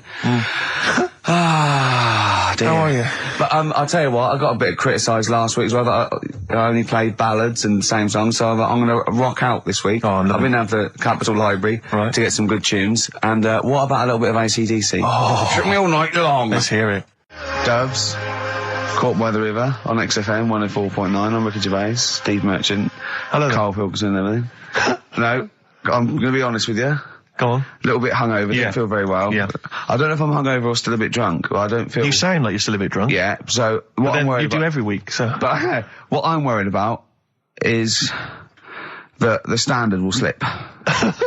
Yeah, sure. If I'm not right on the ball. And the other thing is, I haven't had a lot of time to prepare the show today, so I don't, I don't really, I don't feel, 100%. Yeah, I haven't done the Karl. Right. Look, have you finished that sentence? I don't make me laugh because it hurts as well. And there's the other side effect to me being a little bit hungover and or drunk or whatever, right, is that I can be annoying. Right, yes. Because just to amuse myself, I sort of like turn my body off a little bit and just poke and like that and annoy people and that. I want to sort of like... Well, you do the physical equivalent of freewheeling. Don't you? You just I sort of want to climb on Karl and go to sleep on him. Yes. Do you know what I mean? Yes. They both annoy him and it'd be comfortable. Yes. Which is... can be annoying. Just a little thing just to make this show a bit easier. If you'd put your hand up when you want one of us to speak, because I'm not quite sure when the sentences are finished. The hands are up. Okay, good. So, the hands are up. Okay. Okay. Good, alright. Okay. Are you gonna just keep them up the rest of the show, or? No, Karl, do what you, huh? Good, alright. Do you want to, is there an excuse as to why you're a bit hungover? Too much wine. Okay. Last night, yeah. Yeah. Good. Thanks for that. Because this is the only work you've got to do all week, isn't it? Unless I'm very much mistaken. You don't have to do anything. You just sit at home eating cheese. Yeah. Then occasionally you do a bit of sort of shadow boxing. And that's exercise. And then you sit and watch TV. Yeah. Is that roughly what you did this week? Yeah. So this is the only 2 hours you had to do anything for all week. This is you had to prepare for this. Yeah, but who can plan a hangover? Right. You'd think, talking of campaigns and things and that, did you see Sir Bob on Jonathan Ross last night? Sir Bob Geldof. Yeah. You going to walk to Edinburgh or sail to France, Karl? What do you think of all this? The G8? I think it's good that, he's doing some stuff for the world and what have you, but probably won't bother. No. Having a walk. What do you make of all this campaigning? He's dedicated his life to this now, hasn't he? Yeah. It's interesting. I was watching him last night, and I respect the man. He used to work here, didn't he? Did some shows and that. It's good. It's all right that he can do it, but... I assume that's not why you respect him. I assume you respect him because he's trying to save a nation, as opposed to used to work in XFM for a while. Yeah, I know, but I'm just saying it's good that he's given up a lot of his time to, try and save the world and that, but... there's a bit of me that's kind of like, is he wasting his time a bit? Right, well, what do you mean wasting his time? Well, he tried it before, and No, wait. What he's trying to say is that the G8 are I think the 7 most rich, wealthy nations in the world, and Russia, and they get together and they can wipe out the third world debt. I.e., they owe us billions and billions of pounds. They can't afford to pay it back. So he's going to say, let's wipe the slate clean and pledge, I think, a lot more aid and stuff to them, isn't it? So what do you think of that? But won't they just do it again? Right, what's you thinking? No, I just mean... I knew I had a little diamond in the rough here. I mean, obviously, you know, I admit, I brought this up because I really wanted to know what Karl thought of it. Sure. Yeah, I had ulterior motives. It wasn't just for awareness, for the very worthy cause. It was because I know... Look at him looking at me. Look at me, he looks at me like a cat. Honestly, it's like there's nothing behind those eyes. Right, what do you mean? They're just going to run up the debt again, you think? Well, what I mean is, right, when I was a kid, right, and I wanted to go to the arcade, I'd borrow a quid off my mum, right, and she'd say, don't come back asking for more and what have you. But I'd have a go on a pinball machine or whatever, game on a fruity, and then go back, and she'd go, can I have some more money? And she goes, I gave you a quid before. And I go, I know, but I'm on holiday. And she goes, there you go then. And then I go off and do the same thing. I didn't go, no, I wasted the last one, I'm going to pop this in the bank. Right. So you think that's what's going to happen with... That's a nice metaphor. So what do you think happening there? Is the Africans are blowing it down the arcade? Instead of putting it towards a fishing rod, they're blowing it down the arcade. I'm trying to win a watch. Look, I've got 100 goals. I think this thing is dodgy. Yeah. I'm trying to win a fluffy toy. That's what Bob's saying, you're never going to get the Snoopy. You're never going to get the Snoopy. It's always going to fall out of the little claw before it gets to the top. The claw is not strong enough. Yeah. Do not waste it. No, Midge. Midge, you have to write a song. Write another song, mate. They've blown it down the arcade. Brilliant. There's this little lad, right? Okay. First of all, it's years ago, right? When they didn't have decent doctors in, like, every town and that. Yeah. And this little kid is dead ill, right? Yeah. And the local doctor... Well, there's a phone call involved, so I don't really get the impression that it's like medieval times. Yeah. Yeah. But I didn't say that, I just said it's years ago. So this kid's ill, right? Yeah. And he's lying in the bed, and he's all going funny colour and that. Yeah. And his mum says, I'm going to get the local doctor round. The local doctor comes round, and she says, I don't know what's up with him. He said, leave it with me. Leave it with me? He said, the doctor said that? I'll have he said, I'll phone up a top doctor. Okay. Who was in America or something like that. And so he goes to the phone in his office and he calls America, and because it's years ago, the phone line isn't that good, it's all crackly and that, right? Yeah. So he's talking to the doctor and he's saying, I've got this kid, he's a funny colour, and you know, he's really weak and that. I don't know what's he's up not with him. giving him much to go on. Right? Sure. So the American doctor, right? Yeah. He goes, yeah, what you want to do? And it's all breaking up, right? Yeah. He goes, what you got to do? You got to, it's all breaking up. You've got to give him some parrot's blood, right? Some parrot's blood? Well, that's what he thought he said, but the line was really bad. Yeah. He meant parents' blood, but he heard that he said parrot's blood. He said, right, I'll do that, leave it with me. I can see where this is going. He goes to, a pet shop. Yeah. He says, give us like half a dozen parrots. Sure. Takes them round to the kid's house, takes the blood from the parrots, puts it into the kid's fine. The kid's fine. I've never It worked. such a load of shite in my life. I've never heard such twaddle, such just made up, enhanced, exaggerated bollock in my a life. load of old rubbish, Carl. I mean, when he told me this, the doctor said, what do I do? And the doctor on the other end said, give him some blood. And the doctor went, where do I get blood from?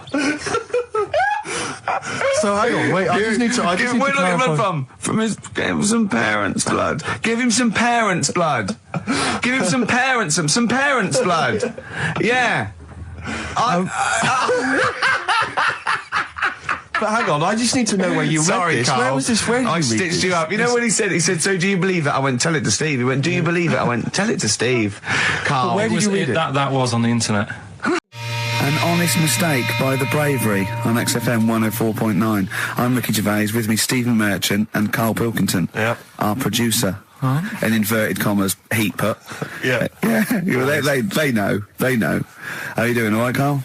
Yeah, didn't they also write something about me, bald round head? Yes, perfectly round little bald man head, they said, so... 'Cause you need to know that when you listen to the radio on that. Really matters what my hair's doing.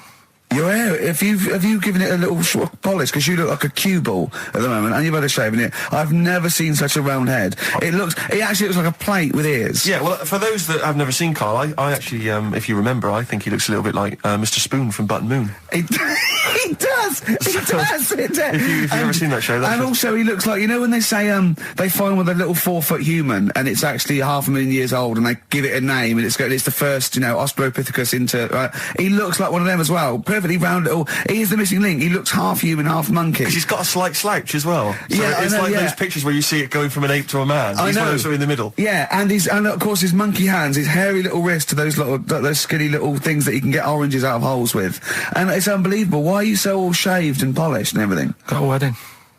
What? Got to go to a wedding today, so thought I'd clean myself up a bit. Yeah. Shouldn't you be wearing a suit or something? No, I'll go home and put something on. Oh, okay. But Suzanne said, make an effort. I sort of had a shave and that, and then I came out of the bathroom. She said, "Oh, your head looks a bit sort of eggish." She's right. She always worries about when I have a shave, because I just, That's your girlfriend, Karl. I know. Saying that. Just think, so don't worry about Heat saying it. The funny thing is, it's Boyd Hilton, I think, of Heat that wrote it.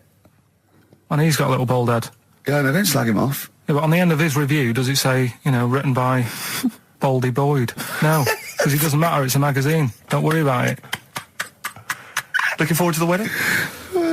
A bit boring, isn't it? But you've got to do it. They're probably listening. Should we do a shot? No, it'll be a great day for them, but I know what will happen. Suzanne will see, all the fuss and that, and then she'll get ideas, and I'll have to let her down and all that. Why is it you don't want to get married again? I always forget. It's just... who's it for at the end of the day? I've been with Suzanne for 11 years, right? Sure. We're happy. Well, I am. That's what counts. You're never happy. I am. I'm all right. Yeah, no, you're happy with Suzanne and everything, but apart from that, you're never happy. You are the most grumpy, moany thing in the world. I mean, I get annoyed, but I'm always happy. I was annoyed here. I was happy coming here, but there was a bloke behind me walking and scuffing his feet. He had a pair of those stupid skulls on, and he was clicking and scuffing. Wear some shoes. You don't have to click. Pick your feet up. Flip-flops annoy me. But I'm happy. I'm just annoyed. You are just like, oh, the world's on me. It's rubbish, this. I know the world's great. It's just sometimes people annoy me by being there, But Steve said I should be locked in one of those towers that princesses used to be locked in fairy towers, because everything annoys me. But you're grumpy. I'm not. I'm all right. Oh, right. Okay. Listen, we better play a record soon. But coming up, Steve, Karl, I got a little email via my agent sent from someone here. Okay, so sent from someone at XFM. Okay, and I won't say it was. She just said, I thought this might be good for Ricky to use on Saturday. And obviously what happened is Suzanne has sent you an email in the week. It was Wednesday. And you've returned it, but I think you've returned it to the wrong email address. You returned it to someone here who, of course, immediately forwarded it to my agent for ridicule on the show. Don't panic. It's nothing that bad. Okay. It's an email from Suzanne talking about your tea that night. Was Suzanne out on Wednesday night? Was the an England game or something? Yeah. So you were alone. You were home alone, were you, Wednesday night? Yeah. Did you enjoy your meal? Was it a quiche? Go on. Right. From Suzanne to Karl. Take the quiche and put it on the baking tray. Cook for 30 minutes on 190. Take lettuce and put on plate. Take 3 tomatoes, wash and chop into quarters. Place on lettuce. Take an avocado, chop in half. Remove the stone.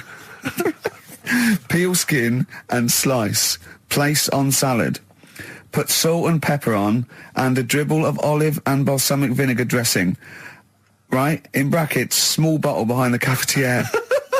Right, in case he's reaching for bleach. Yeah. That's it. She had to put everything else away.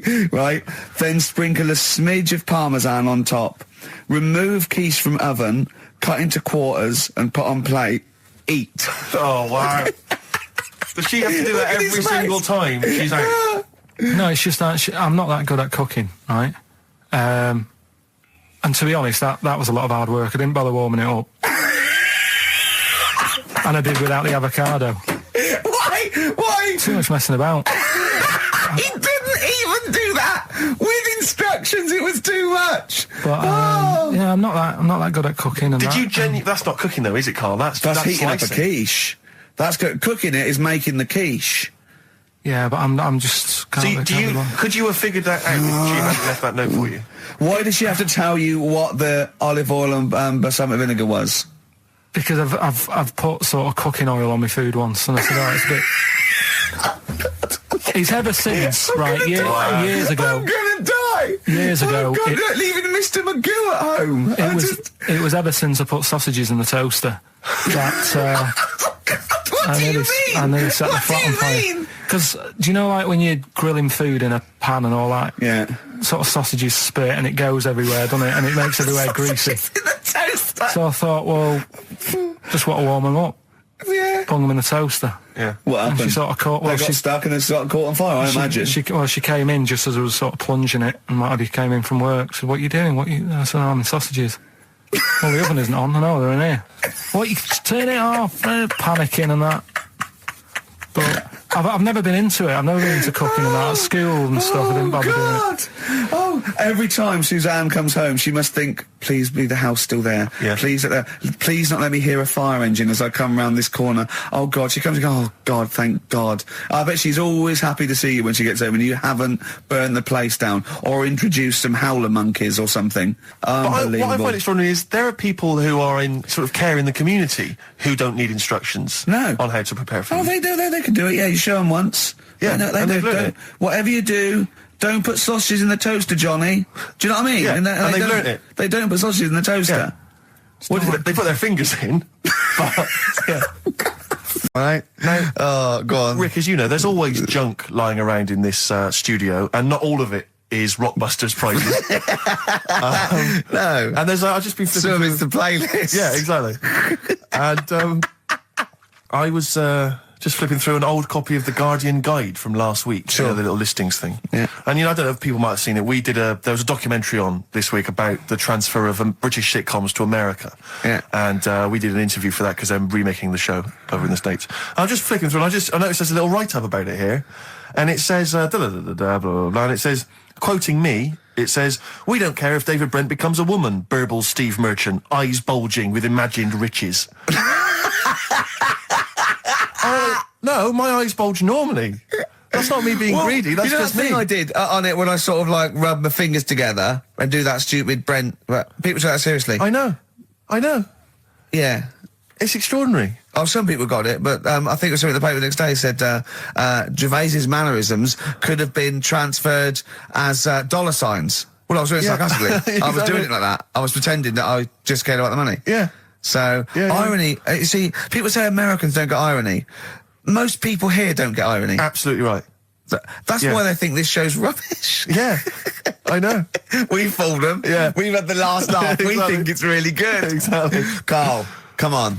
Let's have some news. Let's do some proper radio. Have you? All your news comes from Ananover, doesn't it? That's What will where Dr. Fox do about now at 2 o'clock? He'd do some amusing news. It's coming up for 2, and here is the news with Karl Pilkington. Well, like I said, it's just headlines and that. I don't bother reading on if I No like point. the headline. And it's all from You get the Ananover, story. not from a newspaper or... It's not made up or anything. These No, are real okay then. Well, headlines, let's see. Okay, imagine Trevor McDonald doing this. These are real news headlines. Okay then. Wow, they're real to Karl. Okay, here we go. And here is the news with Karl Pilkington. Bong. Man hid in wardrobe to avoid work. Yeah, good. All right. Bong. Teenager gets stuck in washing machine.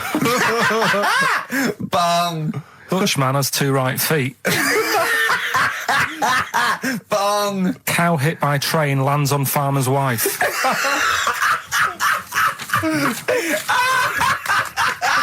That is the real news to you, isn't it? That's brilliant. I was just thinking the cow flying through the air. Yeah. And the wife going, oh no. Yeah. Oh dear. Dutchman has 2 right feet. Yeah, he's having some operation or something, and What, they put the wrong foot on him? he's got 2 right feet or something. Well, maybe it was only a right foot that was available. Good dancer. Yeah. Oh dear. What Well, else? in real news, I was, I followed that thing with, it was that fella that got into the palace when Bush was there. Right, an The undercover journalist, yeah. I mean, it would have been a problem if he was a terrorist, but it's sort of like, and as the palace said, you know, all our tests are to expose terrorists, not journalists. Yeah. I just think it was no big deal, really. Yeah. I think it was much more big a deal for Well, I the think it was- journalists than anyone else. It's like, well, okay, well, all the journalists in the world can pop up as long as no terrorists get in. Yeah. We're all right. Exactly. Yeah. A bloke just got through a terrorist. No, an ice cream seller. Yeah. That's all right. Then. It was like they're waiting hand for finger. I can't believe it. It's Baz Bammingboim from the Daily Mail. Yeah. And I think that's Gary Bushell. That's fine. That's fine. Don't worry about it. Yeah. But it was just that all he did wrong though was just lied on his CV. Well, I think he did. But everyone lies on their CV. Of course. Of course. Everyone Actually, gives references. I don't think I've ever done a CV. I tried to lie. I did one once when I was at ULU and I was an events manager. I applied for a job at Radio 1 for events manager. Didn't even get an interview. Yeah. So I just stopped the CV lark. Sure. And I just, you know. The one knocked back and that was Exactly. it. Yeah. No, yeah. So, You've lied on your CV, have you, Carl? Yeah, loads. Yeah. It's just it's like someone from Little Britain. Yeah, no. Yeah, loads. Yeah, go on. Come on. there was one Radio, when come on. there was a job going at Granada. In fact, this isn't even lying, and I still didn't get the job. Go on. right? But Well, you Granada, don't get a job just because you don't lie. It's not, have you lied? No, you got the job. Yeah. No, but there was they ask you loads of stuff, don't they, that you think, well, that's got nothing to do with the job. I don't know why you're bothering me, asking me certain stuff, right? Qualifications, things like that, yeah. Yeah, But, well, it was languages, yeah. right? What did it say? It just said, you know, put your name, put your address, languages, right? And, What? Oh, yeah. And What, I do you, just- what, you don't speak any other language, do you? well, I just thought English, quite good. You didn't. No, I did. Honestly, asked Suzanne. I think you told me this before. Did you really put English quite good? Yeah, honest to God. Didn't hear back. Well, you know what they meant now. That you know what your error was, don't you? Are you fluent in French, German, Chinese? Yeah, but I didn't want them to think I've got loads of big words and that. Do you know what I mean? Well, I don't use loads of big words and stuff. No, they There's meant. no Do you point. speak any other languages? It's any other languages, Carl, not the one They your assume that you native can language. speak English because you're filling out a form. Yeah. Oh, well, it's like language is none. They assume you can speak something, and they'd probably think it was English. And to put quite good when you are English. Yeah. English is your first language. Yeah, I'm quite good at it. I see your point now. It's true though, isn't it? I'm not sure quite good is accurate. No, poor. English, weak. poor. Weak. You didn't get the interview, no? What did Suzanne say when you told her you'd put that? She just laughed. It was Really? too late. It was too late to do anything. How's her hair? Don't want to talk about it? Right, she's off today, so Is it alright, is it? Oh, she's listening, you mean? she's at home today. But it's probably alright now, isn't it? Because a bad hair day, it doesn't last. It'll be nice. It'll be nice, not today. You're scared of her, aren't you? No. I mean, I don't want to... You've learned your lesson that, you know, you can't talk about people like that because it upsets them. Well, plus I can't do it all now because we're doing Pulp Fiction later, and it sort of involves her head. So Brilliant. let's... Excellent. There's me thinking that you're being considerate. Yeah. All worried about... Also, can I send a big shout out to my grandparents, who I believe might be listening on their new digital radio? They're pretty high tech. Very West Country. Yeah. They Are they the merchants of Bristol? Merchants, yeah. Yeah. Props Good. to them. Props to them, yeah. It's a slightly truncated show, isn't it, today, Carl? We've got I don't monkey like news, I would it. I trust. don't like change, and that's what's happened. I'm not You happy don't, do today. you? You're like Rain Man. Yeah. He really is like Rain Man. Anything change, he's got to get in a little routine. You can't... No, I don't like to... I'm not like Suzanne's mum and dad and what have you, where routine cannot change no matter what. Like what? Well, we've talked about it where, you know, if it's a Tuesday, I'm having sausage, egg and chips no matter where I am. That's what they're like. Right. That's what they'll remember, actually. When I'm saying about stuff about Live 8 and all that, you know, people will remember. If people said to a dad, you know, you remember Live 8? Okay, what day was it on? Tuesday, when I had sausage and chips. Nothing changes. But the thing is, today, normally we have a bit of a, you know, I know what we're doing where and all that, and it's all sort of messed up. We don't usually know what we're doing where. We say, what should we do next? No, You go, what? but I know, like, Rockbusters has been done early. Right. So that's normally done at That's about really about 5 throwing you. I minutes. think, I just don't. I don't like all this change and that. It's messing about, isn't it? Rain Man. So what do you want now? Well, what about song with a story? See, with right. Well, last week. Look at him. He's in a genuinely foul mood. No, there. he's actually rocking. Yeah. He's actually rocking like Rain Man as well. Last week we did, like you say, Eric Clapton. This is the section where we play a song with a story. I think every song, if it's a good song, it's got a story. You've got to listen to it, sort of, you know, from the start. You get in the middle, you're going, oh, how's it going to end and all that. Yeah. You wait another minute, you know the ending, you're happy. But the thing is, as Steve said, you know, sometimes you're disappointed with it, so it's just not a good story. And as Steve said, I'm not sure you're finding what you need in a song for a story. Why don't you read a book, a novel? If you want a really good story that engrosses you, why don't you read a book? You're not going to get it from a pop I haven't song. got time for a book. Song's 3.5 minutes. And that's it, is it? And that satisfied you? Well, yeah, it gets you thinking for a few minutes, then you move on. This Then you one, stop thinking. 2 minutes 50, this one, right? And it's brilliant. Go on then. It's about, last week we talked about the little crippled fella, right? This one... as I say, I don't think we say cripple anymore, but go on. Alright, this one, someone emailed in saying, if you want a song about that, this is a song you want to listen to, right? Right. It's about this fella who, basically something happened. I think he's in a wheelchair, right, for some reason. You thought that last time. His wife, you know, likes going out. She doesn't take him with her when she goes out. Right. Is it Ruby Don't Take Your Love to Town? Yeah. Brilliant song. Well, I'll just play it then. Yeah, great song. Alright. What do you mean? Oh, just, it's a good story. It starts off well and that. You're feeling sorry for him, but then he says, where's my gun? Yeah. Because she's a slut. Why? Because she's going off. Yeah, but what does he expect her to do? What? Just because he paralysed his legs fighting for his country, presumably in the Vietnam War, says that crazy Asian war. So he's gone, he's fought for his country, he's taken a bullet, he's come home, he can't walk, he should be a hero, and then his wife's going out putting it about downtown. Why do I never meet women like Ruby? XFM. Forever Lost. The magic numbers on XFM 104.9. Well, the concert's kicked off, Steve. Yeah, I'm a bit annoyed that we're still here, really. Let's try and wrap this up quite quickly and then shoot No off. one's listening anyway. Nah, we could talk about anything. Well, we do. Yeah, true. It makes no difference to We us, could do a does lot it? more swearing than we normally do. We could do even more. Yeah, and we might take it for granted the people that know who we are, know who you are, know who Karl is. Sure. Now, listeners, if you know, if you're a regular, then you know exactly who we are. But for those of you who don't, I'm Ricky Gervais. Ricky Gervais, a BAFTA award-winning actor and writer. Steve Merchant, all those. A friend of yours. Yeah, yeah. And this is the important thing.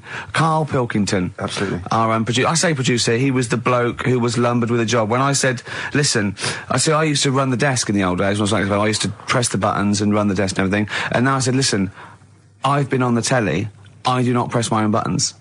And Karl said, well, I don't really work weekends. And they went, well, you do if you want to keep your job. Absolutely. And we were lumbered with him. And then we discovered that he's not just a little dork, a little manky sort of idiot. Sure, He's got nice shirt. He's got, you know what I mean? He's got something else. Absolutely. He's got a He brings certain, another dimension, yeah. Yeah. And, he started having a little chat and we discovered that he had quite a lot to say. Well, I think you're absolutely right, and I think I was wondering maybe we should maybe play another tune. Because you were on Zoe Ball show talking. Oh, hello, what's going on here? Well, I thought he was exclusively on our show. No, I was in the car. I seem to remember, Rick, he was a nobody Yeah. that got a chance to come on air and talk about that. And guess now what he's getting auditions for MTV. Guess what he was talking about on Zoe's show? Oh, hello. All the jellyfish stuff and all that. About Can't getting believe it. Recycling material that you've done on this show. I phoned in, right, and I went, stop doing material Zoe's boy. He just hung up on me. Well, I had a job to do. Who do you think you are? Your Look, ego has just gone through Hang the on a roof. minute. What? I had a job to do in the week. They asked me to drive the desk for Zoe, right? They didn't say talk. Zoe, if she Yes. talks to you, you can't just ignore her. Yes, you can. you Who can't. is she? Who does she think she is? You made a promise to us, a pact, that you were our kind of monkey. Yeah. What can I do? If someone takes time off, I've got to do it. It's my job. Yeah, but you don't have not to your talk. job. You don't have to use... You're the head of production. We've given you this special gig. This is like taking you out weekends. Yeah, And exactly. you know, if we find out you're getting too much excitement in the week, we'll have to just calm it down. Well, Get another little... that's it now anyway. It was only last week. I feel like kind of solid. I feel betrayed. It's like you were having an affair behind our back. Yeah. And you rumbled He it. was doing all the stuff. He was doing all this like, oh yeah, jellyfish and this, jellyfish Yeah, because that. she was asking, and I thought it was a good way of promoting this show, actually. Oh, did you mention the show? Yeah, I did at some point. Did you? What did you say? I just said more about that on Saturday afternoons. So you talked twice. I only heard you talk once. So you're talking all the time. Well, about 5 times in the week. In the full week, 5 times. Deary Right. me. And one, it was just stuff. You that could they never be did. a monk, could you? Chatting away all the time. Right, what have we got? I blame Ball as well, to be honest. I feel Ball's slightly responsible for it. Yeah. She can't find her own, gibbon to get on the show. She can't find her own kind of, loser, then don't start stealing ours. Outrageous. I need the phone number of your girlfriend. Let me explain why. I was lucky enough, once again, to be on your quiz team this week. Ricky... Still to beat me. He's still to beat me with his team, yeah. We, Second I came. We sort of the gang here and some friends, we sometimes go down to a pub quiz in the local area, and I was very nicely, I was invited by Karl to be on his team. Twice now I've been on that team. Ricky's always on another team. And what can I say, Karl? Do you mind me saying this now? Because I've analysed the team, and it's very much your team, and you've put the team together. You've recruited some excellent personnel. Your girlfriend's very, very good on the team, as is one of her work colleagues. And you normally bring in, someone like myself. I like to think I've been providing something with the entertainment section. I seem to remember last time I answered at least 6 or 7 questions that other people hadn't got. So I felt I provided something there. Karl, I rather like John Harvey Jones, who used to be called in to sort of troubleshoot companies. I see why you are not winning ever, and it's a rather pricey contest, isn't it? It costs a tenner to enter per person, and unless you get in the top 3, you're not going to get to see your money back. No. So I think you're going to maybe need to step down from the team, because Karl, I'm not sure. I am not sure. You consider yourself a kind of player manager, but frankly, I'm not sure you're providing enough.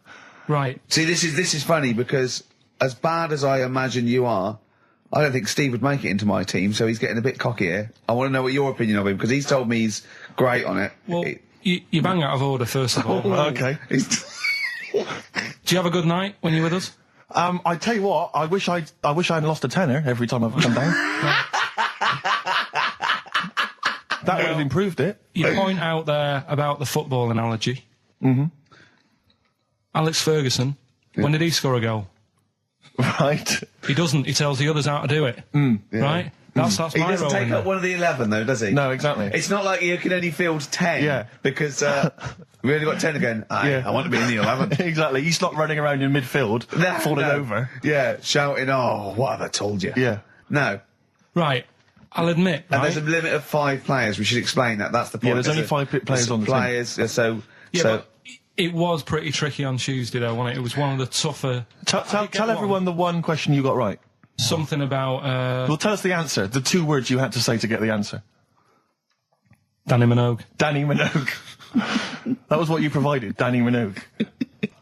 Is this valuable? Well, no, not really, because there was at least 2 of us who also knew the answer. Oh, well, we gave him. No, exactly. We gave it to Karl. We massaged his ego. I just feel Karl. Do you know what? I feel a bit bad now, because I just sort of had a crushed face. Then. Can I just tell you right now? He just can't believe this. Can I just tell you right now? I think the problem is this. I think there's that precious 5th position that is not being filled at the moment, I think, consistently enough by a decent player, right? You've got a solid team. I'm thinking if you want to remain on the team, you are going to have to pull your finger out and find a 5th member that is going to provide, and I'll tell you where the weaknesses are. I can tell you right now, mate. The weaknesses are natural history and science. Something which Ricky Gervais is scoring on week in, week out on his team. There is a few. Now, if he was available for a transfer, we could be fine. But we've got to find someone to fill in that space. Otherwise, I'm either going to quit, or you're going to have to step down. Because I don't think I can be on a team where there is these obvious deficiencies. There are visible deficiencies in the team. And, the £10. That's £10. I'm not made of money. That's once a month. I've seen him depressed for 2 hours when he lost £20 at a casino after Don't bring 5 it back. hours Don't bring that back. Don't bring up that again. Yeah. That story. He doesn't like wasting money, Carl. You know that. What do you think? What's the solution? We've got to think proactively now. We've got to sort this out. See, there's always other things going on in my mind when I'm in that pub quiz. For me, it's just a little bit of fun. Sure. It's a night out. Do you know what I mean? Suzanne enjoys it. Yeah. Bit of a get-together. We have a chat beforehand. Yeah. We have a bit of fun. Yeah. But there was other things on my mind. What Carl, I could do that here. I don't have to lose a tenner. Wait, what were you thinking during the quiz then? I was talking to Carl the other night, because I've been rewatching for some reason that film Witness with Harrison Ford, where he's a policeman that has to protect a little boy who's part of an Amish community. Amish? Yeah. And I tried to explain to Carl... You look plain, John Book. Exactly. Yeah. Exactly. And I was obviously trying to explain the Amish to Carl. He'd never heard of them. Completely stony-faced. Amazing. Now for those... Okay, you explained it to him, have you? Okay then. Yeah. Now I don't know what you said, but I'm assuming you got it right? Carl, now tell me back now, what are the Amish? They're just people who sort of live like in the olden times. So to them, they're sort of in about 1842 or something. So they're getting old papers and that. They haven't cut up to. No.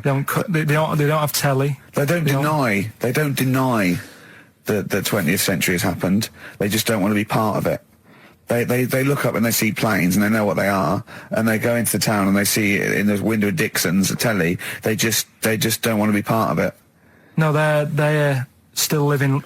They are still living like it's that's what I mean. Yeah, but they know about everything else. They just don't want to be part of it because they think that the sort of the revolution was a bad thing. They think that society became more and more depraved, and they wanted to go away from it, and they want to go back to old values, and they think they don't need TV and jets in that way of life. They can survive in the old way because the old way was better. Missing out on Live 8. Yeah, but they haven't had Band-Aid yet. Yeah. I think this is the problem that Carl had. He in his mind, they were just a bit delayed, so that in his head they were slowly moving towards the 20th century. They wouldn't be able to watch most of these bands, all their electric guitar. They'd be allowed to watch Tracy Chapman. Yeah. Doing an acoustic set. Yeah. Between the bands. Yeah. That'd be all right. But no, in Carl's mind, it's like if he... Although they wouldn't like Fast Car. They wouldn't like a scene about that. They go, I don't know what you're talking about. Pony and Trap. You got a pony and trap. That'd be all right. But are they still... Do they still get sort of rubbish posts and that saying we need your money for this, or get behind this charity? They live in an isolated community. They're farmers, aren't they? They're farmers. It's an agricultural community, and they're obviously very staunchly religious. In actual fact, it would suit you very well because you hate crowds, you hate groups of people, you don't like the modern world. You'd love it down there, wouldn't you? He wouldn't like getting up at 4 o'clock to milk a cow, though, would he? Well, no, but he'd get used to it. Go back to bed, couldn't you? It's probably out. I mean, have they got anything to do with the Hare Krishna people? No, nothing at all.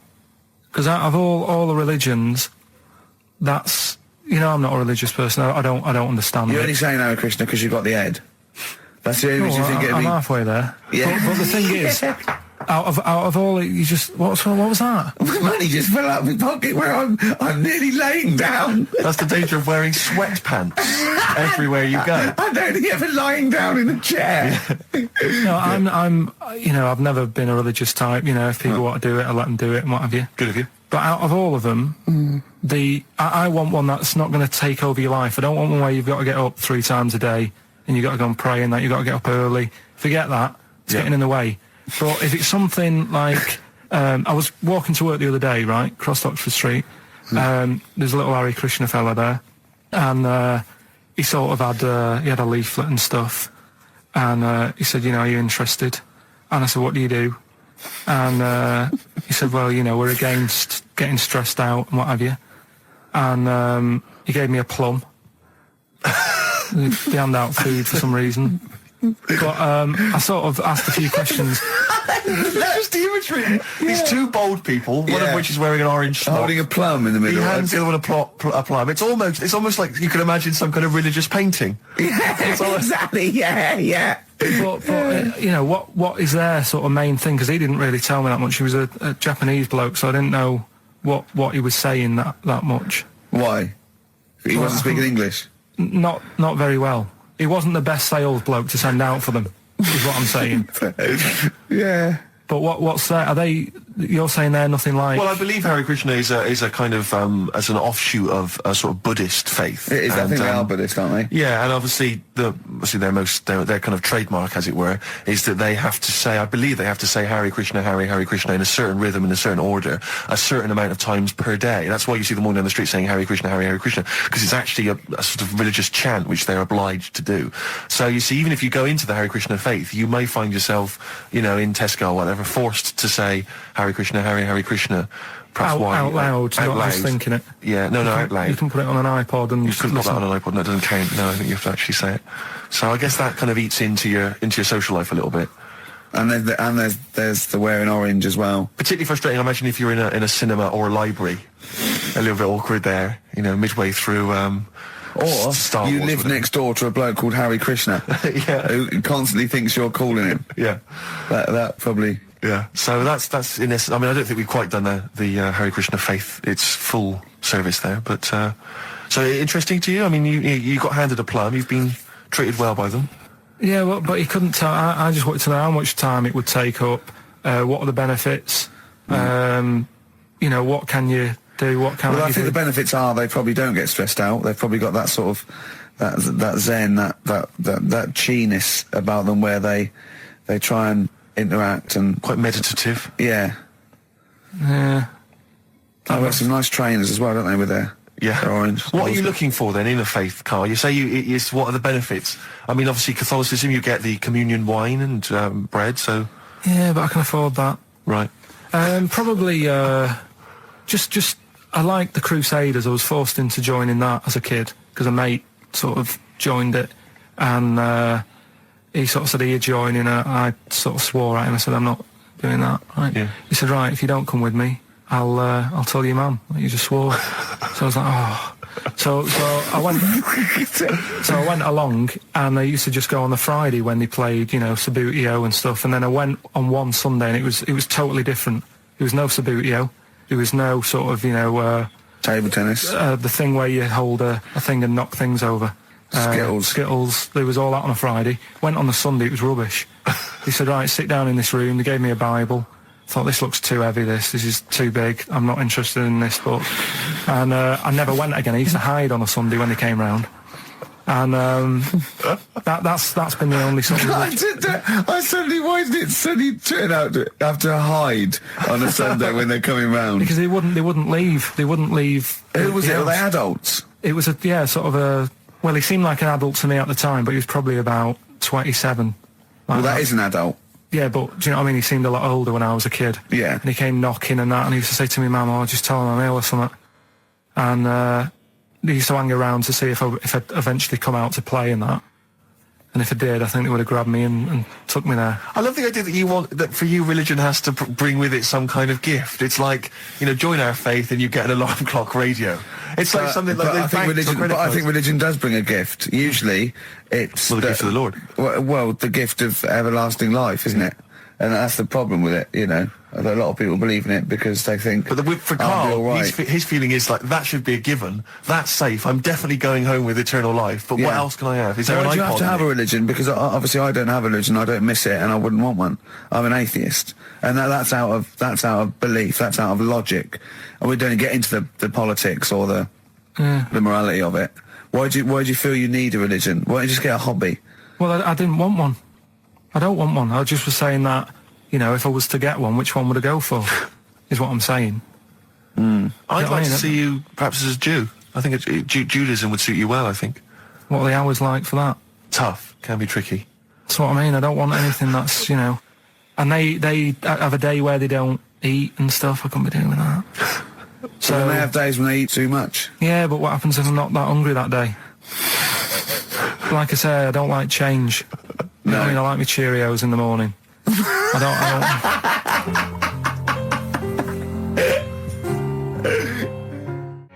still have that other darkness growing on me. Love that, love the darkness. This is the Best Of Show on XFM 104.9. I'm Ricky Gervais, with me Stephen Merchant. Yes. I hope you're enjoying the Best Of. Depeche Mode there, and I Feel Loved. Who'd have thought Depeche Mode would have been that huge? I think I'm seeing little lads from Basildon with little plinky plonky sound. I thought that'd be it. They'd be like Visage or something. That'd be it. And now they're stadium rock fillers. They're huge. They conquered America. He went through some hard times. He came out the other way, and well done. But see, I think what you just said there is a very good example of why they are and why certain other bands aren't. Because if you think about it, for me, you see, whenever I think of a band name, if I see a new band's come along or whatever, I always use a very simple test, which is, can you imagine that you're the announcer at a huge event? Maybe it's like broadcasting around the world like Live Aid or Nelson something. Mandela Or it's concert. a Nelson Mandela Freedom concert. Yeah. And you can imagine someone He's there. Nelson's there. Yeah, Everyone's with the there. Spice Girls. Oh, they're all there. But you can imagine someone saying, ladies and gentlemen, please welcome to the stage, Depeche Mode. Yeah. Rolling Stones. The Who. Exactly. But you can imagine someone saying, ladies and gentlemen, please welcome to the stage, Visage. Ladies and gentlemen, will you please welcome our headline act? Welcome Idlewild! Exactly. Ladies and gentlemen, please welcome to the stage, Ned's Atomic Dustbin. It doesn't... Do you know what I mean? You just know. The Levelers! Some bands aren't going to make it. Ladies and gentlemen, please welcome to the stage, Mega City 4. You know what I mean? It's So just... it's a simple test. We'd like you to do that at If home. you're thinking of starting a band, or you've just named your band, you're just beginning, just phone in, tell us, or email in, tell us what your band name is, and we will use that simple test. And we will do the test. Ladies and gentlemen, will you please welcome to the stage the Franken Walters. Jimmy Eat World. Ladies and gentlemen, please welcome to the stage, Cooper Temple Claws. I don't think it's going to happen for those lads. Here's a good It's one. a simple test anyway, but 100 reasons, please welcome to the stage. 100 reasons. 100 reasons. Guess what? I lost 400 quid cash this week. Gambling. No, that's tragic. This is why it gutted me. It wasn't even on your gambling addiction. No, I had a photo shoot. I had a suit, right, and I'd claimed back some expenses, and I'd had it in my pocket. And then when I took the suit home, it must have fallen out in the street or the cab. And I remembered it, and I went every pocket twice. And it was just the fact, I don't think about, oh God, that's terrible, that's a terrible blow. I think, oh God, if I had it back now, it would be free money. Yeah. If I suddenly found it now, I'd have £400 that was just free money. And I had a little nap to get over it, and I was... And you were fine. I was okay. But that was good. Someone £400 just found, what a gift that is. Oh. Just, I mean, untraceable. Was it in a money clip? Was it rolled in a money clip? No, it was just literally 400 quid in an envelope. Oh, and that's so a that, treat. I know, see, I'd always hand it in. I genuinely would. Unless I found it in the middle of a forest or something. If it was in a street. Do you know what I mean? No, Because a bear dropped it. Yeah. But I mean, if I found it in a pub or a cab, I'd just hand or it in a to skip that anyone you're who was rummaging through. Yeah, exactly, yeah. But I'd hand it in. Well, But there's no way, if they found it in the street, there's no way they could do it. You know, it goes to the police station and it sits there for 6 months, but... Yeah, exactly. Well, it's a waste of time, pocket it. But, because when I was younger, I remember being outside the post office once when I was about 10 or 12 and finding a purse and thinking, oh, that's nice. And opening it up, there was some money in there and a pension book, and so it was obviously an old lady. I found an address, I sent it to her, and my mum said, you know, you've been so good there, you'll probably get a little reward. She'll probably send you a little reward. Nothing. I got maybe a thank you note, but no cash, no moolah, nothing. Really? And I was livid, because I'd been told that I was going to get a reward. I thought I've been a good Samaritan, nothing. So, many moons later, when I was at university, I learnt from that, and this is the most bizarre thing. This explains a lot, doesn't it, Carl? This is like the Mary Celeste. I went to a cash point to I thought, I can't get my card in here. And I realised there was already somebody's card in the machine. They put the code in, but then they just disappeared. They'd been kidnapped or something. So it was just there, waiting, sitting. It said, what do you want to do? And it gave you a number of options. I thought, interesting. Steal or go to heaven? Yeah, exactly. You went, oh dear. Yeah. Well, I pressed balance, just to check what their bank balance was. Unbelievable. It was a considerable sum of money. I'm not going to lie to you. It was not typical student debt. It was like, I think they were a foreign student. There was a lot of cash in there. A lot of money. Did you feel a slight bulge in your trousers when you saw the amount of money? I couldn't believe my luck. I thought to myself, now then, I could just take that card out and hand it in, or I could teach them a small lesson. Right. And maybe give myself a reward, because last time I did that, I didn't get a reward. So if I give myself £30, then I'll take the card out. 30? Give myself 30. Yeah. You didn't really? Well, I thought that's a good reward. And I went in, I handed the card in, I took that. Steve, and that's a little reward for me. And I'll tell you this, don't think it's evil, because I went in and I bought everyone a drink. Well, brilliant. Yeah, I didn't tell them I got the money free. Well done. Excellent. So probably gangsters are quite generous. with the money they've stolen from other people. Yes, but someone's negligence, Rick, has lent... the thing is this, Steve, right? I believe it, except they're buying people a drink, Carl. What do you think? Well, I kind of thought that when he said it, but then I thought, but they'll be buying him back. So he's still... for that, so in a way, he's still a winner. Yeah. Everyone's a winner in that situation, including the student, because frankly, if there had been a less scrupulous person who found it, they'd have probably helped themselves to a considerable sum. I cannot believe he did that. There was thousands and thousands of pounds in there. What if it was... what if Beadle had jumped out and slapped you with his little claw and said, we've been filming this, merchant? Well, what? So what? How old were you then? I don't know, 19, 20? Would you do it again, or was it just to get the world back for the old lady's purse? Possibly do it again, yeah. You're joking! Well, you've got to think of it this way. You've got to think of it as there was a lot of money in there, and someone less scrupulous than me would have taken a fortune. They'd have cleaned them out. Whereas I just took a small reward, which I thought was more than enough for someone's negligence.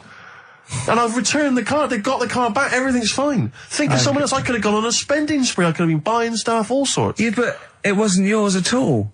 Yes, but they probably would have given me a reward. And because, you know, sometimes people forget or, you know, they don't give you a reward, I thought I should You had take to it go at myself. your dad for nicking a loaf of bread out of a phone box. Yeah, but that's because it's for old people, geriatrics and stuff. How do you know how old was your people who you were robbing from? It was on a student campus. Well. Wow. I think it was I thought it was excellent behaviour. I thought it was that's good, honourable incredible. behaviour. That's showing another side to him, isn't it? But listen, seriously, I went home, I found this book, I found a couple of facts which I think are more up your street. Evolution, a little bit complicated. A little bit big. But this one, I think we may have mentioned it before, I think you'll like this. This is from a book of facts and trivia. The Egyptians trained baboons to wait on tables. That's interesting to you, isn't it? Yeah, that's pretty good. Yeah. Have you got any more there? I'll see if I can find He's interested. Yeah. Can get the staff. That did happen, You pay peanuts. That definitely happened, You get yeah. monkeys. And then what did they go off and do after that? Well, it doesn't say. So I this is love it. the fact that he thinks, right, okay, so in his mind, it's now the monkey going, it's 5:30, I'm off, you know I was going early today, and they go off maybe dancing or something, or they come in late. No, I assumed what you meant there is that was their first career move. And Yeah, then they well, went they- on. It's like actors waiting to be discovered. Play a record. Just one more before you play a record. Go on, then. You'll like this. Peter the Great. You ever heard of Peter the Great? No. Okay, well anyway, Peter the Great had his wife's lover executed. You'll love this, Carl. Right, so his wife had a lover, he had him executed, and he put his head into a jar of alcohol, and his wife had to keep it in her bedroom. Do you understand? That's every time every morning she'd wake up, and there was her lover's head in a jar. Who took his head off? He took his own head off. Play a record. Play a record. She had a lover, and never mind. Never mind. It couldn't be any more concise. Mad World on XFM. We just had a text, Rick, from Andrew Barnes. He says he watched the same documentary, it would appear, as Carl did in the week. And he says here, just to clarify, the leech nose man got it up there when drinking from a muddy stream. And he goes on, one can only imagine the frightenedness he experienced. Carl. Explain to him once more what happened with Peter the Great. All right, so we've got Peter the Great. Yeah. Okay. And his wife had a lover. That's another man. Another man. Not Peter the Great. She was having an affair with someone else. Right. And Peter the Great, he found out about that. Okay. Yeah. So he sliced off this bloke's head. He killed him. He executed him. Right. Were you with me so far? The fella who Oh, she Jesus. she was seeing for a bit. Yeah, there's only two fellas involved. There's two people there, involved. One's Peter the Great, the other one's Right, not. right. The guy that's not Peter the Great... Derek the Terrible. Derek the Rubbish. Yeah. Right? He's having an affair with Peter the Great's missus. So Peter the Great slices off his head, puts it inside a jar of alcohol to preserve it, and puts it in his wife's bedroom. So every morning she wakes up, she sees her dead lover's head. You'd have thought he wouldn't have wanted to remember, wouldn't you? Oh. Best bury the head so she don't remember. Well, it was a reminder so as not to put it about. And did it work? Oh, I don't know. I love that. Again, that to me is an amazing thing to do. And you go, did it work? I mean, you've got quite an interesting mind, actually. I mean, you are, in some ways, really, really bright and intelligent. I love the way you think. You're one of the cleverest blokes in some ways that I know. Hello, it says I've got common sense. Well, Yeah. And that's more important than knowing about, But going fishing it's that. what, you really, it's like you follow the subplot, which is quite an interesting thing. Do you know what I mean? It's like, you tell you a story, you'll always pick up on something that I didn't even think was an important bit. It's like you're looking out of the window all the time. So what's important about that head thing? What do you mean? The head in a jar. It's a grotesque thing to do. It shows ego, power, cruelty, and revenge. Although I think it probably did work, because he is called Peter the Great. Yeah. So you'd assume he got it right. Yeah. I don't see how you can query that. That's the sort of facts you give us. You see now, you're on the other side of the fence, and you've got questions, just like we've always got questions. No, but in Karl's thing, it would have been, turns out, some weird happened, right? And he was still alive. Yeah. And so she was still having sex with body. And his head was watching. Yeah. And Peter the Great didn't even know. Can I just give you a little fact here? Someone's emailed in for you, Karl. They've sent an interesting fact for you. I think you're going to be interested in this. Don't read it on the email. Let me read it for you. I think you'll be excited. An interesting fact from Karl. That's from Toby. He says, Attila the Hun punished some fella who annoyed him by cutting off his arms and legs. You'll love this. And stitching his arms back where his legs should be. And vice versa. Look at his face. Look at a little smile that's just cracked on his lips. That is the kind of fact you've been waiting for all day, isn't it? So go on, again, so... Attila the Hun, right? Some guy didn't like. He cut off his arms and his legs, and he stitched his legs on where his arms should be, and his arms where his legs should be. Look at him looking at his body, trying to picture it. Yeah. I'll let it sink in for a little while, then I'll ruin it for him. Karl, what are you thinking? I'm just picturing it. Well, he would have died. It would have been tokenistic. There's no way that person could have lived through it. So it was just for Attila the Hun's fun. He probably put him on a stick outside his gate or something. There's no way in those days that he could have gone through complete limb amputation and... So would he have wore a jumper for pants? Who's the winner of the competition? From Walthamstow, it's Joe Ogden. Well done, Joe. You got the correct answer, which was what? The fella with two heads at number 50. Number 50. Is that it? Are we off? Yeah, that's it. Yeah. All right. Cheers. More of the same drivel next week. Bye. Bye. What's your last room 101? Oh, God. It was, holidays. Holidays. Well, You want to put holidays in room 101? people who are sort of annoying on holiday. Oh, yeah. Do you know when you go away? Oh, yeah. We've sort of touched on this before. Is this going to be the Scouse guy? Yeah. Go on. Oh, it's so long now. I mean, it was a holiday when we went to Tunisia. And the Scouser pissed you off. Surprise, surprise. Yeah. Yeah. But the annoying thing was, you know, when you go on it was a cheap holiday, and like the lesson here is, you know, if you want a good holiday, you gotta like spend some money. Yeah. And we didn't on this one. We spent about, I don't know, 400 quid for two of us for like a month or something ridiculous. And we got there, and, you know, you get to the hotel and you go, we have made a mistake. You know, it's a ropey hotel. You know, you can tell like the blinds and stuff as you walk in, they're all dirty and stuff. And you think, well, let's make the most of it. You know, let's not get down about it. It's a holiday. It's got a rest. And you try and make the most of it. And we had to meet. You know, like you have one of those things where you get to your destination and the rep says, right, you know, go and unpack your bags and that. Go and sort yourself out in the room. And tomorrow morning we'll meet up at 10 o'clock. And I'll go through, you know, the best sort of place to go for camel rides and, you know, the best deals I can get you. That sort of thing. Can anyone here walk like an Egyptian? So she says, right, tomorrow morning, meet 10 o'clock in the discotheque. So we get up and we have breakfast, and it wasn't a good breakfast. The kitchen was, like, bit horrible. The food wasn't good. And it was run by sort of midgets. What do you mean it was run? Not there's anything wrong with that. There was little fellas running around, and the annoying thing was one of them sort of started to fancy my girlfriend. How did he manifest his affection for No, you're not saying there's anything wrong with midgets, though, are you? Just saying it was strange that there was... Yeah, but even midgets shouldn't be cutting in on Karl Pilkington's territory. I know. But it's also that thing of, you know, they've got little fingers. And and it sort of God, ruined... I'm so sorry. No, I'm not. It is a bit of a phobia of mine. Okay. Do you know what I mean? They are nice people and that. Sure. Oh, God. But the annoying thing is... So what was he doing then? How did he... I don't understand how he was chatting up your girlfriend. Was he crawling under the table so you couldn't see? He just kept... Whispering to her from underneath there. Stop it. Just, you know... Wait, I don't want to get a complaint on our last show. There's not many midgets What's listening. going to happen? Can we just finish this and start up again in a couple of months? Oh, yeah. So if you want to know more about the midget theme restaurant, then we'll talk you in... When did Wimbledon finish? A couple of weeks ago. Right. Found myself sat there, right? I'm not having a go. I know we've stopped Cheeky Freak of the Week and all that, right? So I'm not going to be having a go. Christ, I sat there. I'm scared. No, I'm not having a go. You've always got to remember that. Go on, just get on with it. Get on with it. I'll apologise after. I'm just saying, watching Wimbledon, it wasn't, one of the major games. It was little fellas in a wheelchair having a game. Little fellas in a wheelchair. Right.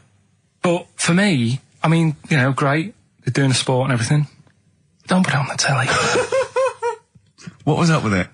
There wasn't like a rally going on.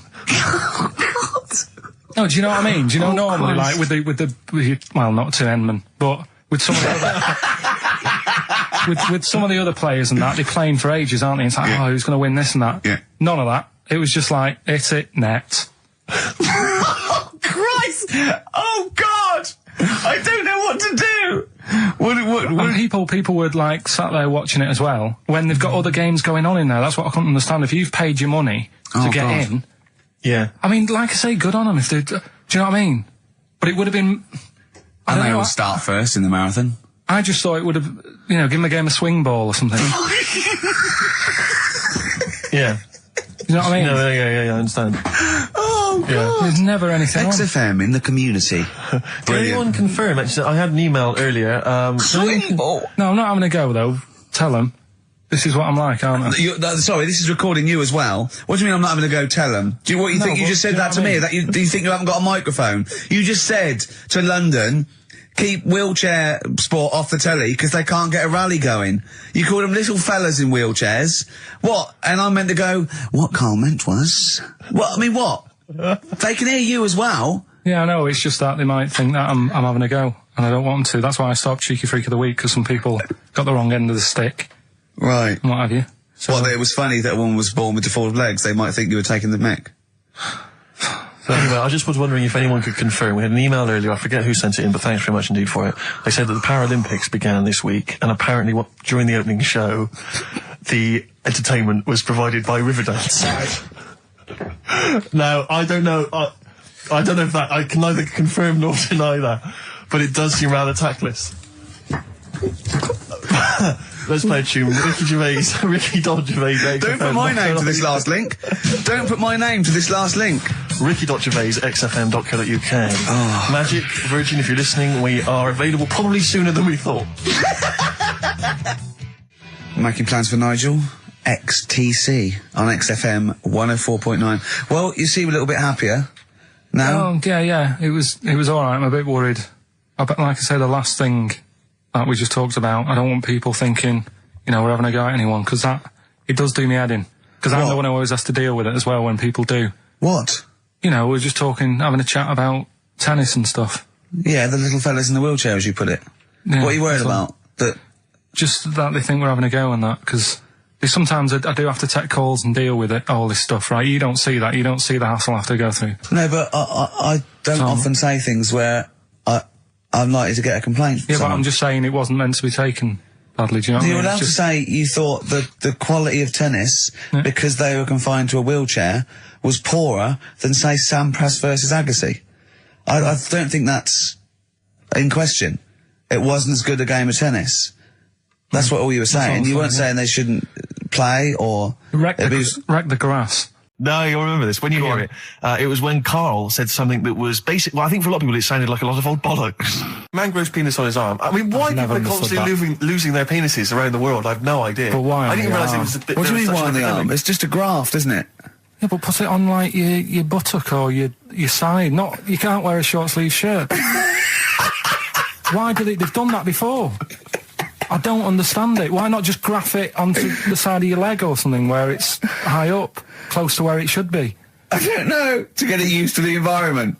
Like when you were like released a duck into the wild. I've never understood that. If there's a doctor, again, you know, we had a doctor last time, this is someone who can let us know why they put it on the arm. So they can keep an eye on it, presumably. He's not going to work with this knob on his arm. He's probably in a hospital bed and under examination. Right. So what do you think? They pop the knob on the arm, say, come back in 3 weeks. What do you do, by the way? I'm a mechanic. Keep the knob, keep the long sleeve shirt, because the blokes go, why have you got a knob on your arm, mate? What are you talking about? He doesn't go back to normal as a teacher. Sir, what is it, Simpkins? You got a knob on your arm. No, don't worry about that. Do your maths. What do you think this bloke's walking around with a big knob coming out of his arm? Why on the arm? So they can keep an eye on it. So it's not... Well, if he's in bed, just get him to not put any undies on or whatever and just have a little sly look at how it's going. Even in hospital, if you're in a shared, like, little hospital room, people going, oh, I've had heart problems, what's your problem? He's there with his arm out.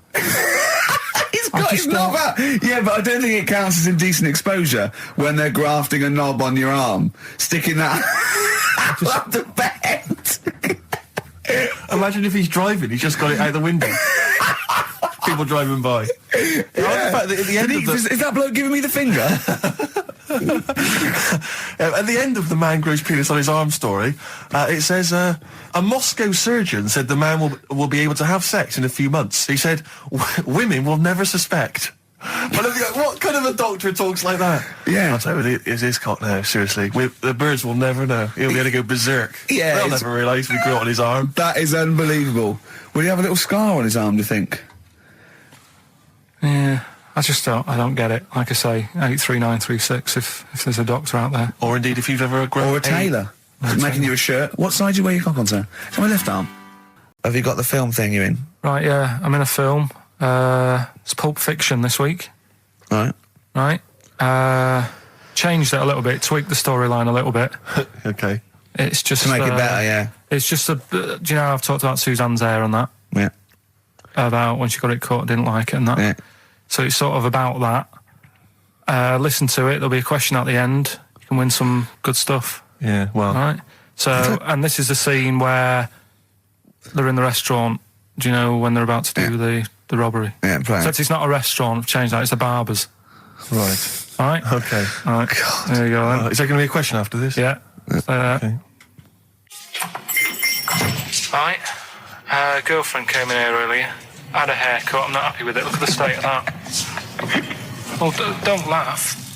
Yeah? I mean, I don't want to cause any fuss, but just want you to sort it out. Afraid I can't do that. Well, you can do that, because it looks a mess. Look, my friend, this is just where you and I differ. Well, you've got to do something, because look at it. When she came through the front door at home, I thought Dave Hill out of Slade had walked in. Funny, I was thinking the same thing.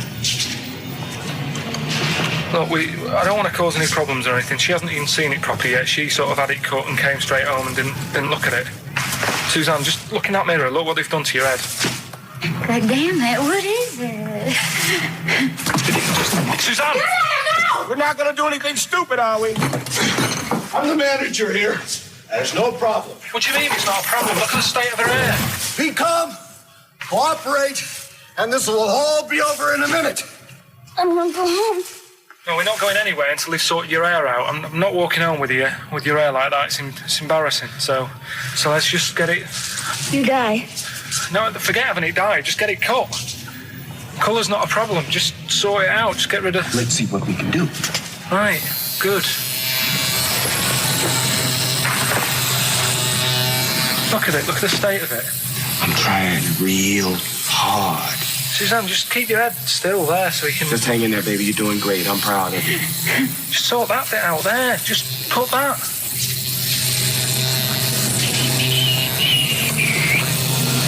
My barber says I've got the hair of a Chinaman. Have you heard that before?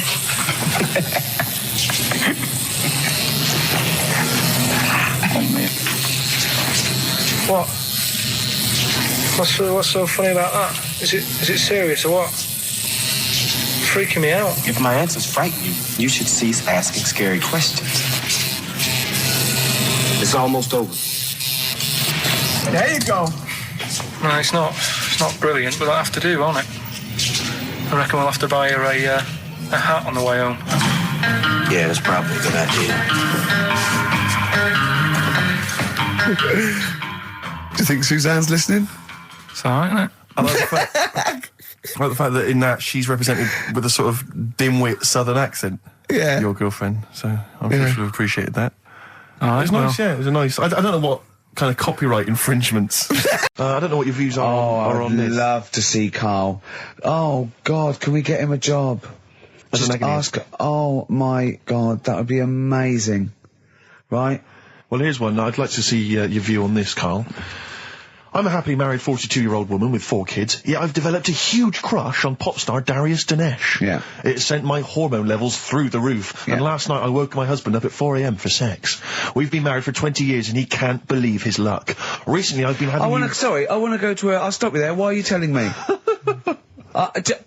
Right, carry on. Sorry. Recently, I've been having erotic thoughts about Darius morning, noon and night. Yeah. I haven't felt like this since I was a teenager and mad about Donny Osmond. My husband is amazed at the change in me. We had sex twice last night and again this morning. Again? Why are you telling me this? Yeah, go on. He's just boasting. This is not a problem. It's not a problem. What's the problem? No problem. Just wanted to tell someone. Thanks very much. I watched Darius on TV last night, and when my husband came home, I dragged him into the kitchen and we made mad, passionate love. Right, they did it then, twice last night, once this morning. That's 4 times. 5 times she's mentioned it so far. Yeah. She's doing all right. My husband. This is a great bit. My husband thinks it might be his new moustache. Or that I'm going through the menopause, but I know You were thinking different. of growing a moustache? I was Just to thinking think of of growing a changing moustache. luck with the ladies? I love the idea. That's what he thinks it is. He's telling his mates in the pub. You should grow with these. The old Tom Selleck. 5 times in the last 24 hours. Hooray for sexy Darius. So, what do you make of that then? What are your views on that? Hold on though. If that bloke is reading that paper, that narrows it down It's a bit. gotta be, yeah. Who else did he know? His wife likes Darius. He's had sex 5 times that night, and he grew a new moustache. He's thinking, I wonder if that's me. Maureen. Yeah, go on. But what's your concern? Because I'll tell you what her problem is. She's worried that, the reason that she's now kind of overly excited and she's, having this great sex with her husband is because she's actually fantasizing about someone completely different, younger. She's having these wayward thoughts, isn't she? She's a bit concerned about that. What's your concern? What are your thoughts? I reckon she's going to start shoplifting soon and coming out in hot flushes. Go on. Just, they're both happy, aren't they? He's getting what he wants. She's happy. I'd say, yeah, whatever, get on with it. Do you think that she should confess? She wants to be honest with him. I wouldn't, because not that many fellas like Darius. Right. So, if you're sort of thinking, oh, she'd rather have him than me, I don't What do you think Darius would think of this? He'd probably be happy with that. I mean, What would you do if you got loads of phone calls, right, from women going, Karl, whenever you're on the radio, I just have to do it. I just have to do it. Your voice makes me... I'd say, right, well, it's alright. I'd be happy with that. Would you? Yeah. I mean, just in case anyone is doing that. What would you do to sort of like egg them on a little bit to help them out? What do you think? What sexy things would you say? What do you think is your quality? What do you think people would find, pretty horny about you? Is it your sort of mank wine, do you think? Like, just say this. London shit, innit? I think say that, but, London, it's not that good, is it? Like I think you've done it there. So that's Say something quite sort of sexy, though. Say something like, well, I love to love you. Say something sexy. Say that. No, say something sexy. Suze answers to me, do you love me? I go, yeah, you're alright. The thing is, I know that's true. Yeah. I know that's true. That's brilliant. But because one of the things that Deirdre says is that she's wondering if this marriage is going a little bit stale and needs to be freshened up. They need to give a new spice, a new spin to the marriage. What would you do? What advice would you give to spice up, something that they've been married for quite some time? Get Darius, all Darius things, get David Snedden's new video on the telly. What do you reckon though, Karl? Just treat them. Do you know what I mean? Just surprise them now and again with stuff. That's what I do. It's what you got those condoms, didn't you? That you got 2 for So, 1 off. hang on, what? You've never done that? What? You've surprised Suzanne with what? I've like, You stood behind a door and shouted at her when she comes in. Don't drop the jelly! just the usual stuff. There was some free chocolate delivered to work the other day. I took her a bit of that home. Nice of you, that's very thoughtful. She didn't like dark chocolate, but I said, well, it's a thought. So I had it. But you know, you often benefit from any gift that you give her. The chocolate, the meal, the condoms. There's always something in it for you. Yeah, there is. I love the idea. She's got bored with a Christmas present now, though. What, the condoms? Yeah. Or the food that she ate. Oh, the condoms. Right. Yeah, she's got tired of filling them with water, throwing them to the passing kids. Someone passed this on to me. It's from the Guardian's media website. There has a sort of website that's dedicated to kind of media information. Is this about our complaint? Well, the headline is "Comedian Rapped Over Radio Innuendo." Right. Jessica Hodgson has written the article. Are you familiar with this? Have you seen this? Be careful now, because we actually got a complaint, and people don't know this, we got a complaint upheld, and well, all of this we're very sorry. We didn't mean to offend, and it was a while ago, so we are going to be very careful. Carl's getting very nervous. We're just going to read out, we're not going to editorialise, Carl, we're just going to read out what the Guardian printed about us, alright? Okay. Comedian Ricky Gervais has had a dressing down from a broadcasting watchdog for his repeated use of the word cock in a lunchtime radio show. That's all right. That's what it says. Fine, Carl. That's what He's not going to say it again. He's not. Yeah. Go on. Imagine this is the news and I'm reading it. Yeah. The Broadcasting Standards Commission upheld a complaint against the comedian for coarse sexual innuendo in the programme on London station XFM. The Commission acknowledged that the presenter's remarks were intended to be humorous, but took the view that the amount and detail of the coarse sexual innuendo had exceeded acceptable boundaries for broadcast, said the BSC in a statement. The complaint objected to a section in the Comics Saturday afternoon show when he discussed the different meanings of the word cock. Gervais wondered aloud whether the word was acceptable when discussing birds, but not the male sexual organ. A BSC spokesman said the comedian went on and on about it for nearly 5 minutes. XFM, a self-styled alternative radio station, said in its defence that its remit was to provide cutting-edge programmes for a youth audience. The station said the programme's brief was to include elements of alternative comedy within certain shows that would not fit within a more mainstream radio station format. In this particular show, it was not the presenter's intention to shock when they took a humorous look at how the English language could be construed in different ways within different contexts.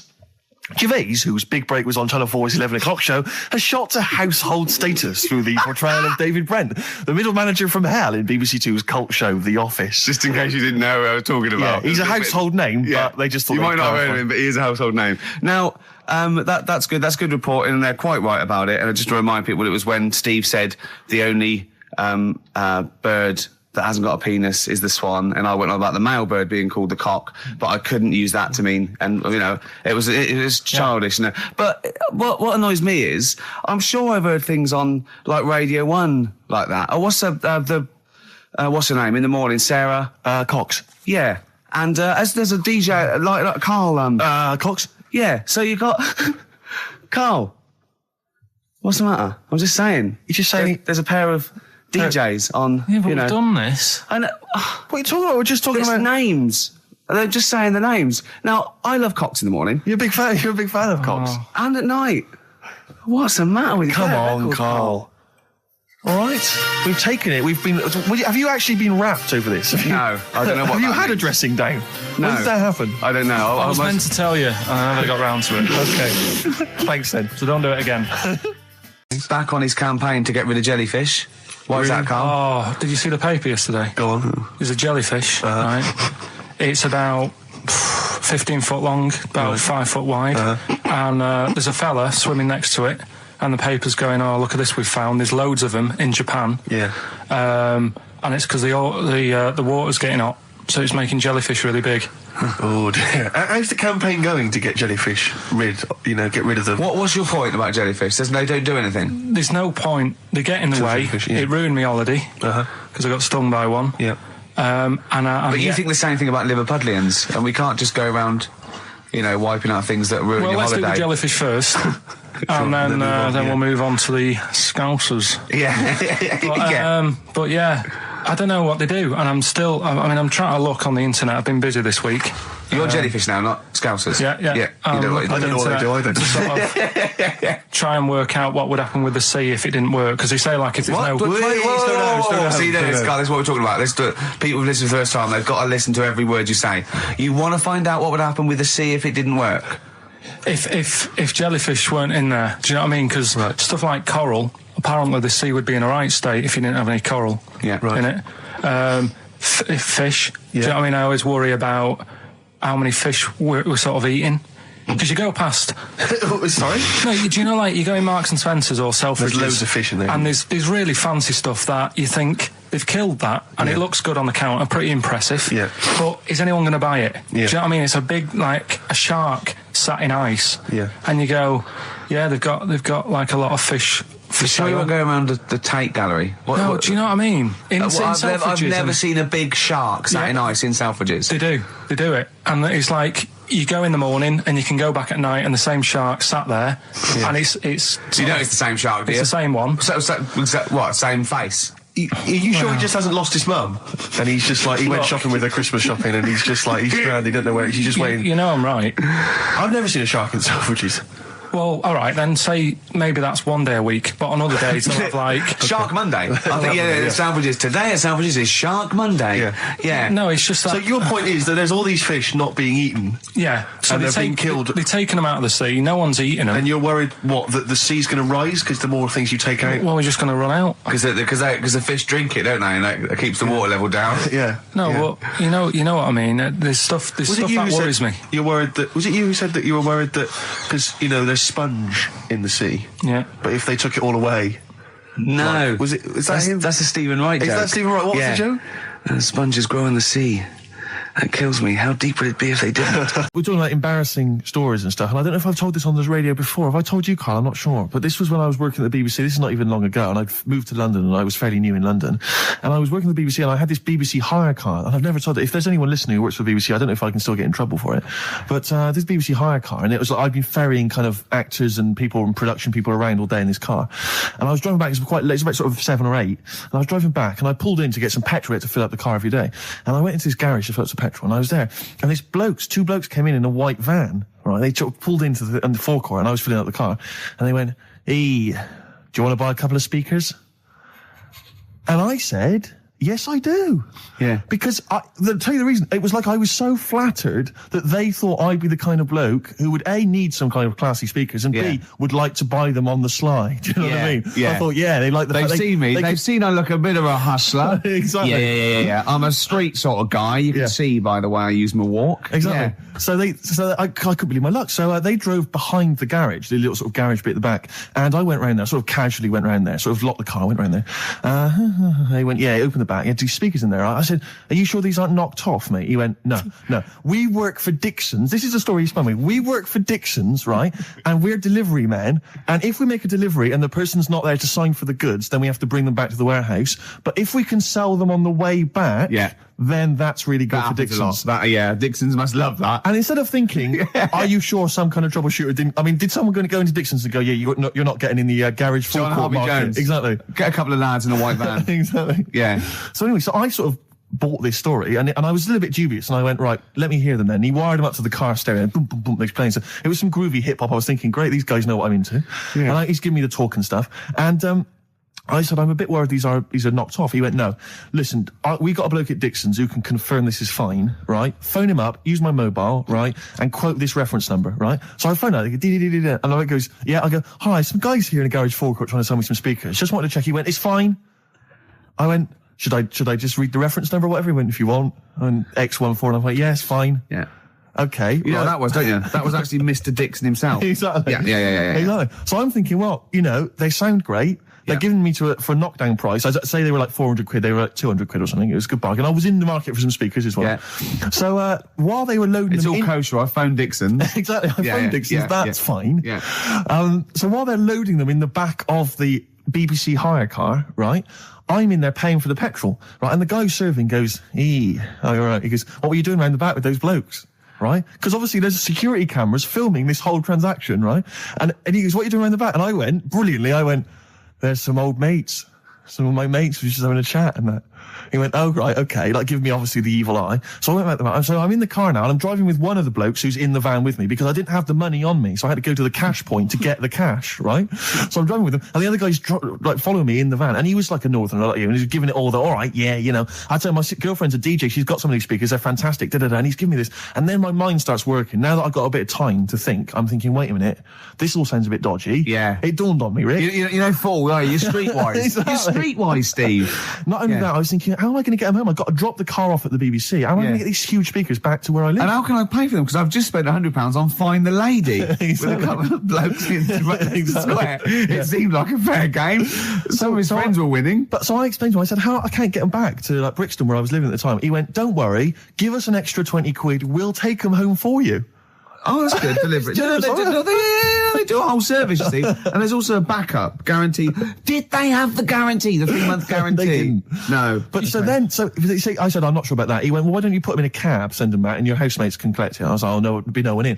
And I was beginning to sort of get a bit conscious of, like, maybe this was a bit of a scam, after all. So I pulled into, like, a little side road. I said, I'm not sure I'm into this now, actually. He went, what are you talking about? It's 200 quid for a pair of speakers. It's a bargain. You never get a bargain like this, mate. I'm going, not too sure, actually. I don't think I want them. He went, 150 quid, 150 quid, mate, 150 quid. I went, no. He's 100 quid now to you. And I'm thinking, wait a minute, this doesn't sound like the kind of work that Dixons would be doing. Dixons don't do that when I go in. Dixons never negotiate in that way. When I go there, look around and I leave, they go, where are you going? I go, no, we'll have anything then. Have anything for a quid. So I stopped the car and the white van pulled up behind me with his mates in. Sure.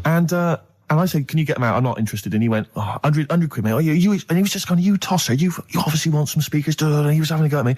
So I was carrying the speakers out and putting them back in the white van. And he was just shouting at me. He was going, 70 quid. I was like, 70 quid from 200? This is ludicrous. You realise that wasn't Dixon's policy then. Exactly. They don't usually shout, you tosser, as you leave the shop and walk down Camden High Street. They're not usually shouting, you tosser. You should have took the offer of, like, the monthly payments they've got on at the moment.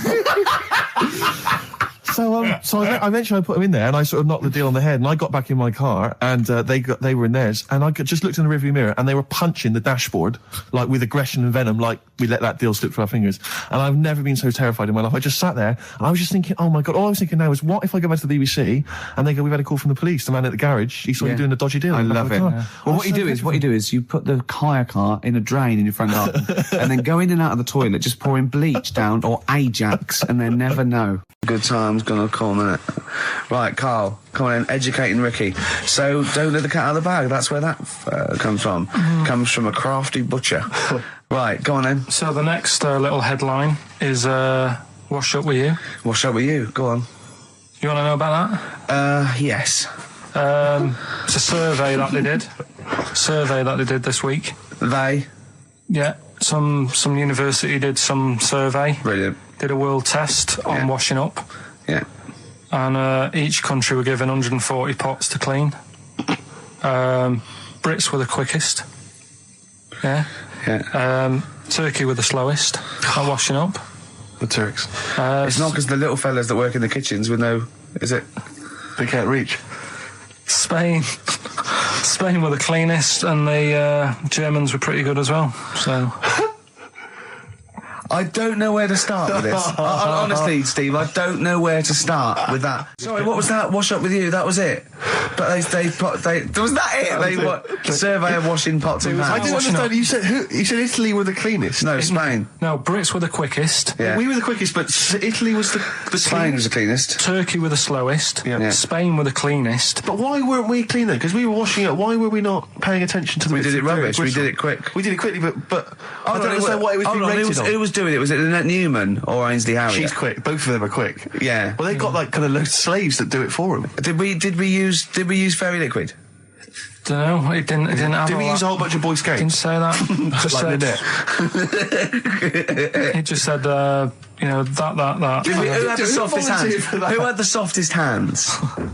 So it didn't say. I didn't. Why is it we don't get notified that this is taking place? I don't know. When I was a kid, no one ever said, we need recruits because we're doing a survey on who can wash up the quickest. Are you disappointed in yourself with that one, Carl? It is pretty dull.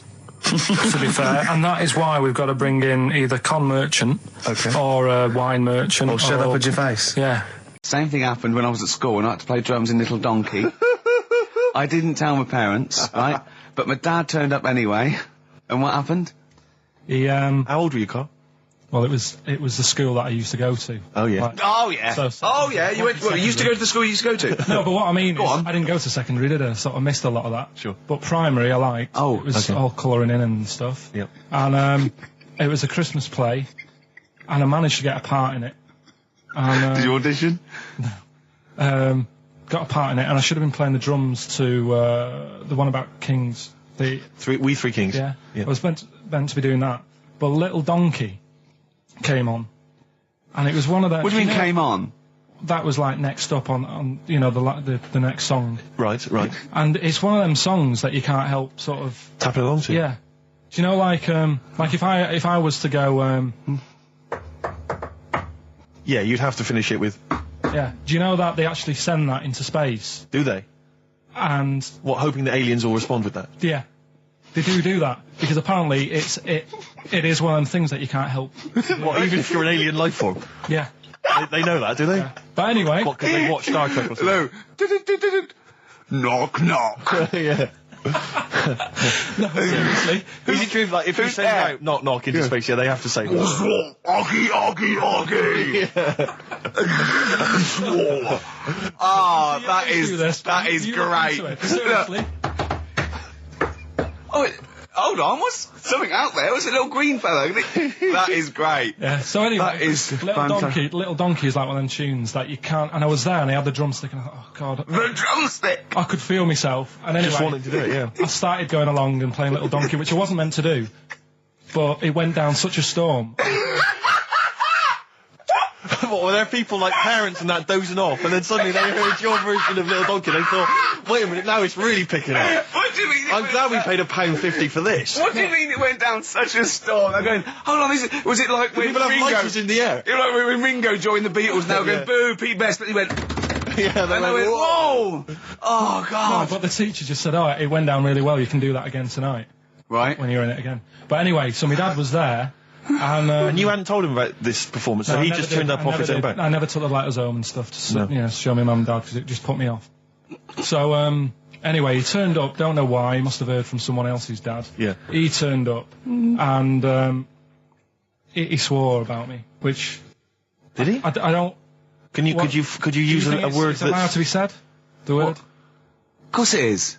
Right. If you got a kid in the car or anything, you can turn it down now. Yeah. Right. But he said, there was a guy stood next to him with a camera, big video camera, filming it, and he said, "Yeah, film it, but try and avoid getting the twat in the hat in the shot, because I had one of those porters, you know, the little round pork pie hats on." Right. This is so sad. What, was this a nativity play? It was about Jesus and stuff. Yeah, well, there was a porter there helping him with his bags. Of course there was, I forgot. I mean, Mary and Joseph, they got there. Yeah, because it was the hope, you know, because the inn was full. Yeah. But I think the porter doubled up with the inn and the stable. Right, that was nice. So he carry bags over, yeah. Yeah, no, so yeah. You're right though. I don't know why I was wearing one of them, but I was. And I'm Ricky Gervais. Hello there. You're Steve Merchant. I am indeed. Karl Pilkington over there. Big day today. Really? Yeah, for Karl. He hasn't been looking forward to it. He's been whinging in the week. A couple of things. He thinks he's overworked. He thinks he's overworked here, and he's stressed, and he's got to do DIY. MTV are coming in right, to give him the chance of his a lifetime to do just a little screen test, and he's going, well, I'm not going to look good, am I? They're not going to have a why. He said, well, I've got a round head and I'll be wearing headphones. And he's not made an effort. He thinks, oh, they'll put him off. He said, they won't even press record. He's got a spot on his head. I mean... You know, also... Carl, you're not looking forward to it? You're not excited about it? It's a great opportunity.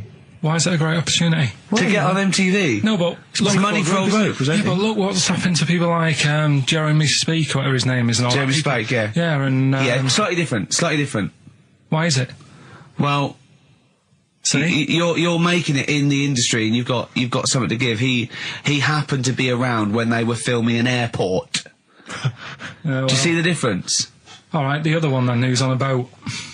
Same thing, although at least she had a skill. She had a skill, you know, she can sing, you know. Well, it's just... I think it can all go wrong, do you know what I mean? Well, of course it can. So can sitting in your little room moaning about nothing happening in the world. You know, he wanted to stop educating Ricky because nothing happened. He said, look what happened last week. I scoured the net. He said, all I found was a dog in a car wash and a parrot and a vicar. Right? I'll tell you what, there ain't much more going on this week. We're talking... listen, me and Steve, yesterday, we took a day off to prove you wrong, and we've come up with two of the most incredible things I told you about, and they're amazing. So there are things out there. Always, but just go for truth. Go for truth and science and discovery. Fact is stranger than fiction. You don't have to revert to sort of like God and ghosts. I know, yeah. Do you know what I mean? But the funny thing is, you know, like... last couple of weeks I've been saying there's not much going on. Yeah. I found out when I was looking that there was a day in 1930, right? It was a Good Friday. There was no news. There was nothing going on. He had to put a music video on or something on the telly because there was nothing going on. Play a record. We're going to play some classic tracks today. This is Debaser. Pixies, Debaser. I was looking forward to playing that. Came and said, Carl, I'll play that. I was looking. He put it on. Lauren just called through and said we played that in the last half hour. Embarrassing. Yeah. So It's really what is the embarrassing. point of having a producer if he doesn't check things out? So, I mean, it's a good track. I mean, I'm sorry if you heard that twice in the last hour. Go on, So what go I'm on, going to do is listen to that. listen to everything all the time. I've been running around. I get in early on a Saturday. You got in about the same time as me. I went out and bought you some biscuits, so you're happy. I put the coffee on. Yeah. I've sorted what prizes we're going to give away. I've been running to the library getting you certain tracks. Yeah. I can't listen all the time. I'm doing my best. Well, I'm not sure it's good enough. I mean, I'm worried when MTV come in, if they've heard this kind of shoddy production, they're going to start to wonder what MTV play the same songs every 5 Yeah, no, minutes anyway, sorry, so- you sort of overworked because you were on Zoe Ball's show talking. Oh, hello, what's going on here? Well, I was thought in the- he was no, I was in the- exclusively on our show. No, I was in the car. I seem to remember, Rick, he was a nobody Yeah. that got a chance to come on air and talk about that. And guess now what he's he was- getting auditions with MTV. Guess what he was talking about on Zoe's show? Oh, hello. All the jellyfish stuff and all that about Can't getting believe it. Recycling Yeah. material that you've done on this show. I phoned in, right, and I went, stop doing materials. He just hung up on me. That Well, I had a is job to do. Who do you think you are? Your Look, ego has just gone through Hang the on a roof. minute. What? I had a job to do in the week. They asked me to drive the desk for Zoe, right? They didn't say talk. Zoe, if she Yes. talks to you, you can't just ignore her. Yes, you can. you Who can't. is she? Who does she think she is? You made a promise to us, a pact, that you were our kind of Yeah. Monkey. Yeah. What can I do? If someone takes time off, I've got to do it. It's my job. Yeah, but you don't It's have not to your talk. job. You don't have to use. You're the head of production. We've given you this special gig. This is like taking you out weekends. Yeah, And exactly. you know, if we find out you're getting too much excitement in the week, we'll have to just calm it down. Well, Get another little... well, that's it now anyway. It was only last week.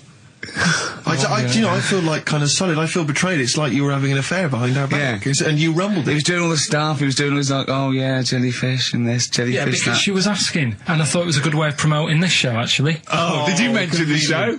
Yeah, I did at some point. Did you? What did you say? I just said more about that on Saturday afternoons. So you talked twice. I only heard you talk once. So you're talking all the time. Well, about 5 times in the week. In the full week. 5 times. Deary me. And one, it was just stuff. You that could they never did. be a monk, could you? Chatting away all the time. Right, what have we got? I blame Ball as well, to be honest. I feel Ball's slightly responsible for it.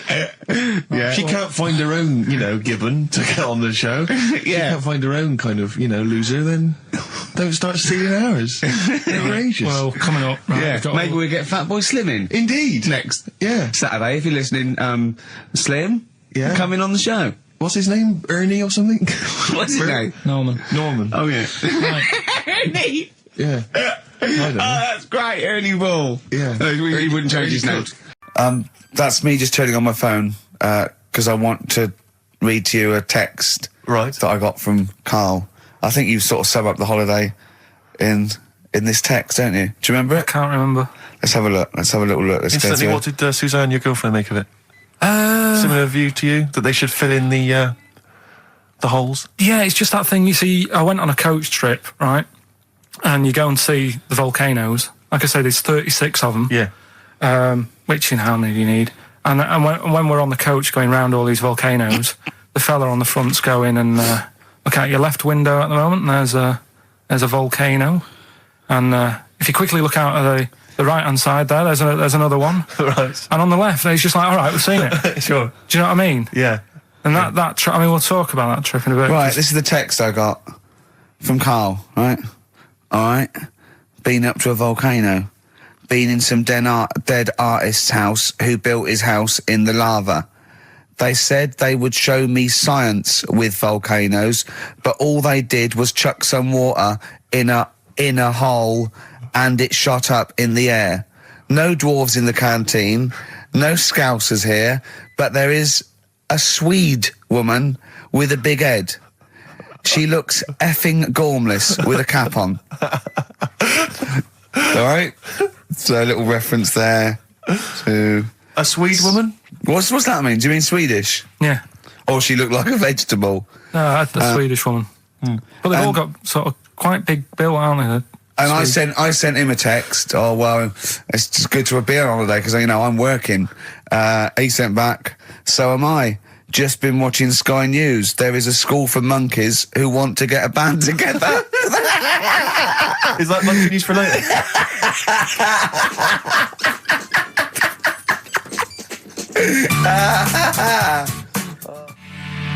Oh My Corazon by Tim Burgess. I can't get enough of that. I love that chorus. On XFM 104.9. Ricky Gervais, Steve Merchant and little Karl Pilkington. But it was a nice holiday. Yeah, it's all right. It's just, I went there to relax and that. Exactly. Did a little bit of that. Trying to think of some new, features and stuff. Sure, always working. 3 holidays a year, Jesus. Oh, well, not really 3, not 2. It's all one big sort of like work thing to me and Steve. 2 holidays, isn't it? Work hard, you need the holidays. So, yeah, the things that annoyed me was like, you get bored, sat around the pool after a couple of days. I'd read my book. Yeah. There wasn't much going on the... Not even any crabs to throw sand at, was there? No crabs or anything. They wouldn't bother with Lanzarote, right? So, decided to go on a little trip. That's when I saw the volcanoes and that, 36 of them. So, we go on the trip, and the thing that annoys me, it does happen every holiday that you go on. If you go on a sort of package thing, they have these trips, right? And you pay about 40 odd quid, and they give you some wine, so it make it feel like you're getting your money's worth. But how many of these trips have you been on then? Loads. Probably about 12. More holidays than I've had. Go on. So anyway, so you're on the coach, right? And they take you for the volcanoes. They took us in the middle of nowhere. Yeah. Right. There's nothing else round there. Sure. It's like I say, it's like Mars, but with holes in the ground. Yeah. Right. And they sort of drop you off, and they go, right, everybody, see you back here in an hour. There's loads of volcanoes for you to look at, and a coffee shop over there. And for a fact, right, you don't need an hour there. You could just say, well, just keep the engine running because I'll have a look in this hole, we'll get back on, give us 5 minutes. Don't need an hour. Absolutely. But you know that they've got something going. It's a backhander, definitely. What, with the coffee shop? Definitely, yeah. They go there. And they get everyone to have an ice cream and a coffee, and they sit down, have a fag, talking to the bloke. Yeah, and it's like, cousin. Yeah. How much was the coffee? Was it probably about 3 €8, so I think it was $3.50. Sure. Yeah, which is, I don't know, that's about 2.5 quid. Yeah, they've stitched you up. Well, I remember we were on it was a family trip to France once. We went to Paris. We got a coach coming back from Paris to one of the ferries, one of the ports, Calais or wherever it was. Coach trip. It was quite a long coach trip. And at one point we were thinking, this is we're on the motorway, this is fine, we're making good progress. Suddenly we came off the motorway. We must have gone like 40 minutes out of our way, end up in this street, completely empty, little French town. And it's pulled up outside this, what appears to be a restaurant, and a guy jumps on, dressed like a Butlins red coat. He's French, but he's putting on a kind of English accent. He goes, hello, thank you very much, top of the morning, good morning, hello. Come in, we've got food, drink, go upstairs, we've got rooms if you want to have a rest, or play around. No, it's up to you. And we all had to funnel off this thing into this restaurant, and this one family went, well, we don't want to go in the restaurant. We brought sandwiches, we just want to get to the port, we're not interested. And they said, well, you've got to come in the restaurant. They went, we don't want to come in the restaurant. So the guy said, well, I'll have to lock you in the coach. So this family were locked in the coach while we all traipsed off in, and I could just look, but I looked back and just saw this little kid with his face pressed up against the glass. Take me with you. I want to go in the restaurant. They were just stuck in there. Look at my toes. Yeah, I've sort of got air all the way, but then it just runs out where it should be. On the top of your head. Sure. Yeah. And is this part of the reason why you're always uncomfortable about, being nude or around naked people? Is that partly the reason, do you think, because you look so grotesque? Well, when I'm on holiday, I don't really like wandering about without a top on unless, like, it's a quiet beach or whatever. Sure. So what would you normally wear? Need. I just have like a nice sort of light, summery, sort of linen shirt, maybe, just a few top buttons open. Yeah. But I don't like, the naked body isn't that nice anyway, is it? You know what I mean? Whatever it is, if you're a cat and you're shaved, you don't look that nice. Do you know what I mean? But with I think you'll find a cat is naked even with its fur on. Cats don't wear clothes. No, but what I mean is a bald cat isn't that good. You know it does me head in that I'm bald. I'm not. I wish if I could have hair, it would be nice. But that's life. Would you prefer animals to wear clothes like Mickey Mouse does, or Goofy? You know that I don't like nudist and all that. We've done it. But don't you think sometimes you could sort of like maybe fancify it a little bit. Like if there was such a thing as an ape salon, and there isn't, Carl. There isn't, right? Would you give a orangutan a trim, maybe sort of his hair? Because some of those look like they're going bald, but they've got a comb over, they don't should they? just have a shave. When it's like that. That's what I did. Just take it back. And the underarms as well. Yeah, they've really got a lot of underarm hair. Even the women ones. Really? Yeah. That's disgusting. I know. I don't know. I don't even know why they breed. I don't know how they get they laid, some of those horrible old hairy ginger orangutans. Yeah, they are particularly grim, some of those. I know, yeah. The big ones. I know. Ginger ones. Yeah. They can't be happy, can they? What is that? Where did that happen, the ginger thing? Why do people give them, like, hard time and that? Well, you just gave them a hard time then, so why did you do it? You were just buying in, were you, to people do sort of give... I don't understand why, but ginger people get quite a bit of stick, and I've never understood it. No, well, it's just, I don't know why. They do, though, don't they? I don't know, it might be historical, it might have been because... I'm sure they don't everywhere in the world. I'm sure it's probably... No, they are. They're always... I've said to you about even, like, ginger cats, they're always fat, because they're sort of sick of it, probably. Play a record! Wait. Ginger cats, what do you mean? When you see a ginger cat... They've been eating, like, because they're upset, fed up they've been bullied. You never see, like, a thin, happy ginger cat running about. It's always overweight and looking a bit fed up. It's just a good point, isn't it? I wouldn't say it's a good point, Carl. It's a point. So last week, the Chinese don't age well. Now, anything ginger, including cats, are sick of it. No, but I'm just saying... Are you ginger? Would you like to take issue with any of Carl's points? 83 XFM is the text. You can text us. Maybe you've seen a thin ginger cat. I'm not having a go, though. That's what I'm saying. I'm just saying it's weird how people give them a hard time. And it's if I could have hair, I'd go for ginger hair rather than being bald. Really? Did you say Nime at one point? 104.9? Did I? Other than that, it was Again, textbook. Yeah, a desperate attempt at being articulate. Sure. But let myself down. With your See, this is the good thing about the boxing thing, because there's no chance of me, slurring the words. No, I already slurred my words. Yeah, so any damage will be totally fine. Yeah. Oh, the doctor's rushing in. I think there might be some kind of concussion. Jane just going, no, that's just the way he talks to me. But because I'm thinking maybe, did you start the show with that particular kind of manner? Just because obviously a lot of new listeners, I imagine, thanks to the massive poster campaign, and you obviously want to impress them and charm them. There's a few examples today of irony coming back and biting you. Yeah. That seemed like a funny idea at the time, me posing that. But Jonathan Ross phoned me up when they first went up and he said, "I've just seen a big poster of a predatory gay." Yeah. You do look a little bit. Hello. And what's your name? Would you like to sit down here?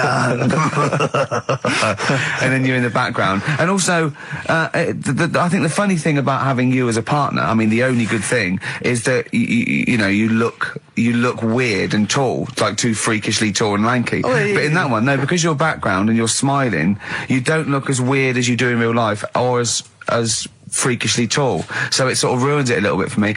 Look. Pilkington, what are you He's doing? not listening. He's just opening a packet. What are they? McVitie's. See, we should mention them. We get some free ones if anyone at McVitie's are listening, because we're not getting the perks of this. Nothing. I'd say I'm not getting anything. I really got in this game for the ladies, for the money, for the voiceover work. Certainly, I'm seeing hide and hair of that. But you're not getting the voiceover work because Jethro's getting all the parts that you might get. Yeah, sure. Yeah. Okay, Rick. Yeah. You were the voice of what? The drink driving campaign? You sound like a man who was run over in a drink drive incident. I mean, dear. It's like you don't drive. Yeah, but I didn't get any money for that, you did drink I? Oh, did I? I can't remember. It's like, I mean, talk about... I don't drive, yeah. Well, that's good, I don't drive. No, it said don't drink and drive, so I've chosen just to drink. At least I can formulate sentences using the English language, and I'm not getting the voiceover work. The English language of the 14th century. Well, it's better English language and English language. Rather than whatever kind of Middle England language you speak, the language of the hobbits. All right, Carl. All right. See, you're eating a Carol, biscuit. I can't believe it. Are you bored with this already? Do you know what? MTV called me last week. They called me again yesterday and said, when can they come down to do a... Oh, they're coming down next Saturday, by the way, to do a little screen test for you. They're going to sort of just film you with a little camcorder. You said this. They're going to film you... Are you alright? Do you want to... I mean, are you hungry? Do you want to go out and have a meal? I can't believe you're eating while I'm on air. No one can hear that. Do you know who I am? No one can hear that. Explain who I am. Well, that's Ricky Gervais, right? He's made his name on TV. Yeah. Okay, he's done any number of corporate gigs, and they pay silly money. So, Yeah. I mean, this guy's earning, you know, and really earning beyond his talent. All right? So, I mean, think this I is, deserve you know, a little bit more than a little mank eating a biscuit while I'm talking. Rick Gervais? Yeah. Have you won a BAFTA? Yeah, too. All right, so Yeah. just a little bit of respect. Yeah. Yeah. Carl, Well, what have you won? What have you won? I got a bronze certificate for doing a full week at school. That's great. It was only a bronze. What's that then? 3 out of 5 days? And I got me a little Crusaders badge, if you remember. What's the little what? Crusaders badge? The Crusaders badge for the religious club. So I was at the fella that you went and played You had to go ping pong convert ball, so Muslim, then wanted did to you? talk to you about God. yeah, Yeah. You got a Crusaders badge, did you? yeah, that's Oh, why I you went. actually That's got why a I badge joined. That's why I joined. For the I badge. like the little badge. Did 4 weeks and then packed it in. But we're talking about MTV, right? And I was feeling a bit nervous, wasn't I? About like, you know, the way I look. Right. And what have you. And then I watched a bit of Celebrity Big Brother and all the fuss that Mark Owen's getting, and he's not that good looking, is he? He's very. I want to be Mark Owen's mate. If anyone who knows Mark Owen or Mark Owen's listening, I want to be his mate. I think he's brilliant. I think he's a nice lad, but what I'm saying is, right, all the girls go mad over him. Yeah. And he's not that good looking, is he? Well, no, he's got. He is in a certain way, isn't he? That sort of non-threatening. Yeah, but he's not stunning, is he? Do you know what I mean? No, but no. Well, what's your definition of a stunning? Yeah. Well, who do you like? Someone who you look at and you go, God, they're good Which looking. bloke do you fancy? What bloke do you think's attractive then? So if I was into men, Yeah. in fact, you can still say a bloke's a good looker without fancying him. And that. Who do you think You is know what I mean? attractive? Probably. I mean, it depends what you're looking for. No, just look. Just look. You think there's different looks as of well, course, isn't yeah. there? No, who would you say was attractive? Who would you say was like stunning in your definition? A good-looking lad. Yeah. Good-looking lad. Oh, look at him over there. He's. Ooh. Do you find, you know, Robbie Williams? Do you find him attractive? Boy next door. Look. No. Who do you? Carl, hurry up, because it's we've only got 2 hours. Probably. Do you know? I can't think of one offhand. Mark Owen is pretty good looking then, really. What? There's not. Just name one bloke that you think's an attractive guy. There must be one bloke that you've either met or that you've seen in a pub Who do you or think on a is poster. attractive? Tell you what. Go on. Tell you what. Works here. Young Alex Zane. Well, we know Alex, maybe we can fix you up. I love you, Alex. You got Richard Ashcroft, Science of Silence on XFM 104.9. I love that. Yes, correct. He's one of my favourite artists now. I just think he's so. I don't know why he's not ballistic. He's got everything. He's like one of our best rock stars. I'm Ricky Gervais. Hello there. You're Steve Merchant. I am indeed. Karl Pilkington over there. Big day today. Really? Yeah, for Karl. He hasn't been looking forward to it. He's been whinging in the week. A couple of things. He thinks he's overworked. He thinks he's overworked here, and he's stressed, and he's got to do DIY. MTV are coming in right, to give him the chance of his a lifetime to do just a little screen test, and he's going, well, I'm not going to look good, am I? They're not going to have a why. He said, well, I've got a round head and I'll be wearing headphones. And he's not made an effort. He thinks, oh, they'll put him off. He said, they won't even press record. He's got a spot on his head. I mean, you know, also... Carl, you're not looking forward to it. You're not excited about it. It's a great opportunity. Why is it a great opportunity? to get on MTV. No, but look, money for all yeah, but look what's happened to people like Jeremy Speak, or whatever his name is. And all Jeremy that. Spake, yeah. Yeah, and Yeah, slightly different. why is it? Well, See, you're making it in the industry, and you've got something to give. He happened to be around when they were filming an airport. well, Do you see the difference? all right, the other one then, who's on a boat. Same thing, she's although at doing least she had a incredibly skill. well. She had a skill, you know. She can sing, you know. Well, it's just.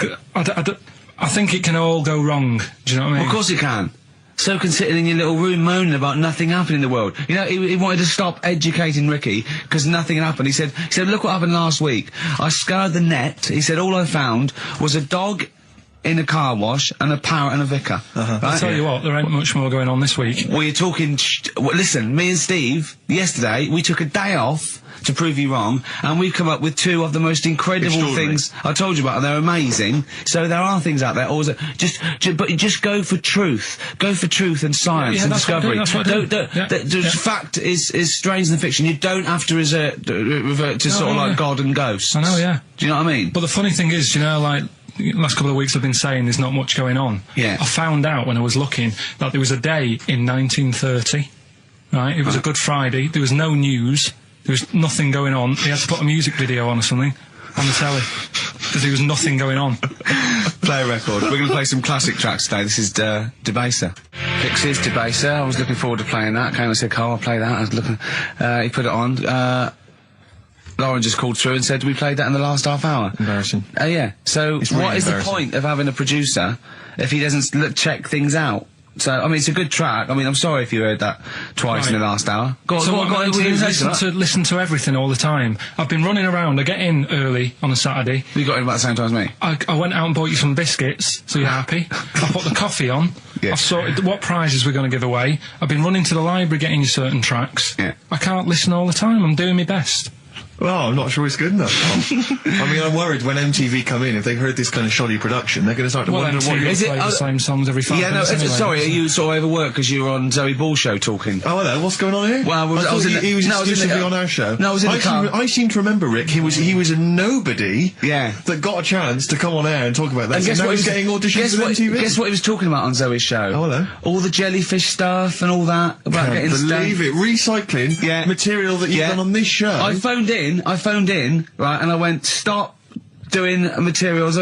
He just hung up on me. Well, I had a job to do. Who do you think you are? Your ego has just gone through the roof. Hang on a minute. What? I had a job to do in the week. They asked me to drive the desk for Zoe, right? They didn't say talk. Zoe, if she talks to you, you can't just ignore her. Yes, you can. Well, you Who can't. is she? Who does she think she is? You made a promise to us, a pact, that you were our kind of monkey. Yeah. What can I do? If someone takes time off, I've got to do it. It's my job. Yeah, but you don't have to talk. You don't have to use... You're the head of production. We've given you this special gig. This is like taking you out weekends. Yeah, exactly. You know, if we find out you're getting too much excitement in the week, we'll have to just calm it down. Well, get another little... Well, that's it now, anyway. It was only last week. I feel like kind of solid. I feel betrayed. It's like you were having an affair behind our back. Yeah. And you rumbled it. He was doing all the stuff. He was doing all this like, oh yeah, jellyfish and this, jellyfish yeah, because that. she was asking, and I thought it was a good way of promoting this show, actually. Oh, did you mention the show? Yeah, I did at some point. Did you? What did you say? I just said more about that on Saturday afternoons. So you talk twice? I only heard you talk once. So you're talking all the time? Well, about 5 times in the week. In the full week, 5 times. Deary me. And one, it was just stuff. You could never be a monk, could you? Chatting away all the time. Right, what have we got? I play ball as well, to be honest. I feel ball's slightly responsible for it. Yeah. And it says a young mother says her partner has dumped her to become a vampire. Rebecca Roberts from Somerset says Matthew Barrett fell for a blood-worshipping woman in a US cult. The 23-year-old mother says he began shaving all his body hair, dressed in black, and used Rebecca's lipstick to redden his eyes. Rebecca caught him performing weird blood rituals in front of his computer at night, cutting himself to prove commitment. She said, I thought it was just a hobby. Everyone's got a right to one. I was pleased he'd found an interest. Brilliant. This is apparently from The Sun. Apparently he's left. He's gone to America. He's living in this Ohio-based cult. But it's the last bit where she's been asked whether or not, if he came back, would she take him back? Sure. And this is where I wonder if the journalist, you know how journalists are supposed to just report the news, be objective. Yeah. I wonder if maybe the journalist here has maybe had some interference. Made the quote better for them than go on. Because it says, I never thought this would take over his life. Now, if he came back, I'd say fangs, but no fangs. Oh dear! I can't believe. Imagine you're the woman, Rick. Okay. And I've come round. You're the journalist. I'm the journalist, and I've come in and I've said, okay, I read about this. All I have to do is not say that thing. You've come. I understand you're obviously quite upset. Your husband's gone gutted. off. If he came back, would you take him back? Definitely not. Right. Really, what would you say to him then if he came back? Just get lost. Right, but I'm really pissed off with you. Would you perhaps say something a bit more pithy? Not in this situation, no. You're upset? He cuts himself, he drinks blood, he's left me. Sure, sod off. I'm not interested, mate. Because I tell you what. Go on. I mean, I like what you said there, but I wonder if we could condense that a bit more. If he came back, would you say... Go away. Would you ever say something like, thanks, but no thanks? No, because it makes it flippant, because I'm really angry. I know you're annoyed. And I'm upset, so I wouldn't say... I certainly wouldn't say thanks. I might say no thanks. But what if you sort of said it, like, aggressively, like, you're giving him the finger, thanks, but no thanks? Like, you didn't really mean sort it. of sarcastically? Sarcastically, would you possibly say I might say thanks, but no thanks, and that'll be it, and that's and I'd leave it there. I'd never change that. Sure. I'd never change those words. Can I ask you a question? Go on. Do you like puns? Hate them. Right. I don't like Countdown. I don't like QI. I don't like any of those posh Cambridge, Oxford types. I hate puns. If you had to say thanks but no thanks in the form of a pun, what would you maybe say? I wouldn't. I never would. Right. I'd say thanks but no thanks. I would. I mean, I feel embarrassed that I'd even say that because I don't think I would even say thanks but no thanks. Okay. But if I did go that far, I'd leave it there. Sure. So, have you ever noticed, as I have, the similarity between the word thanks and fangs? Not really. It's very similar. Not Thanks, really. fangs, F-T-H, there's a K. Fangs very much. G, it's A and S. Well, the A, the N and the S, but that's about it. Would you agree it sounds marginally similar? Yeah, Is it possible you might one day say fangs but no fangs? I wouldn't know. Right. I could put that though, could I? But don't say I said it. Right. I mean, yeah. Fangs, but no fangs. Yeah. This is the thing. Just, if you ever read an article in The Sun, The Mirror, anything, do not believe it. Really seriously question and query it, because... If it ends with fangs, no fangs. If it ends with a pun...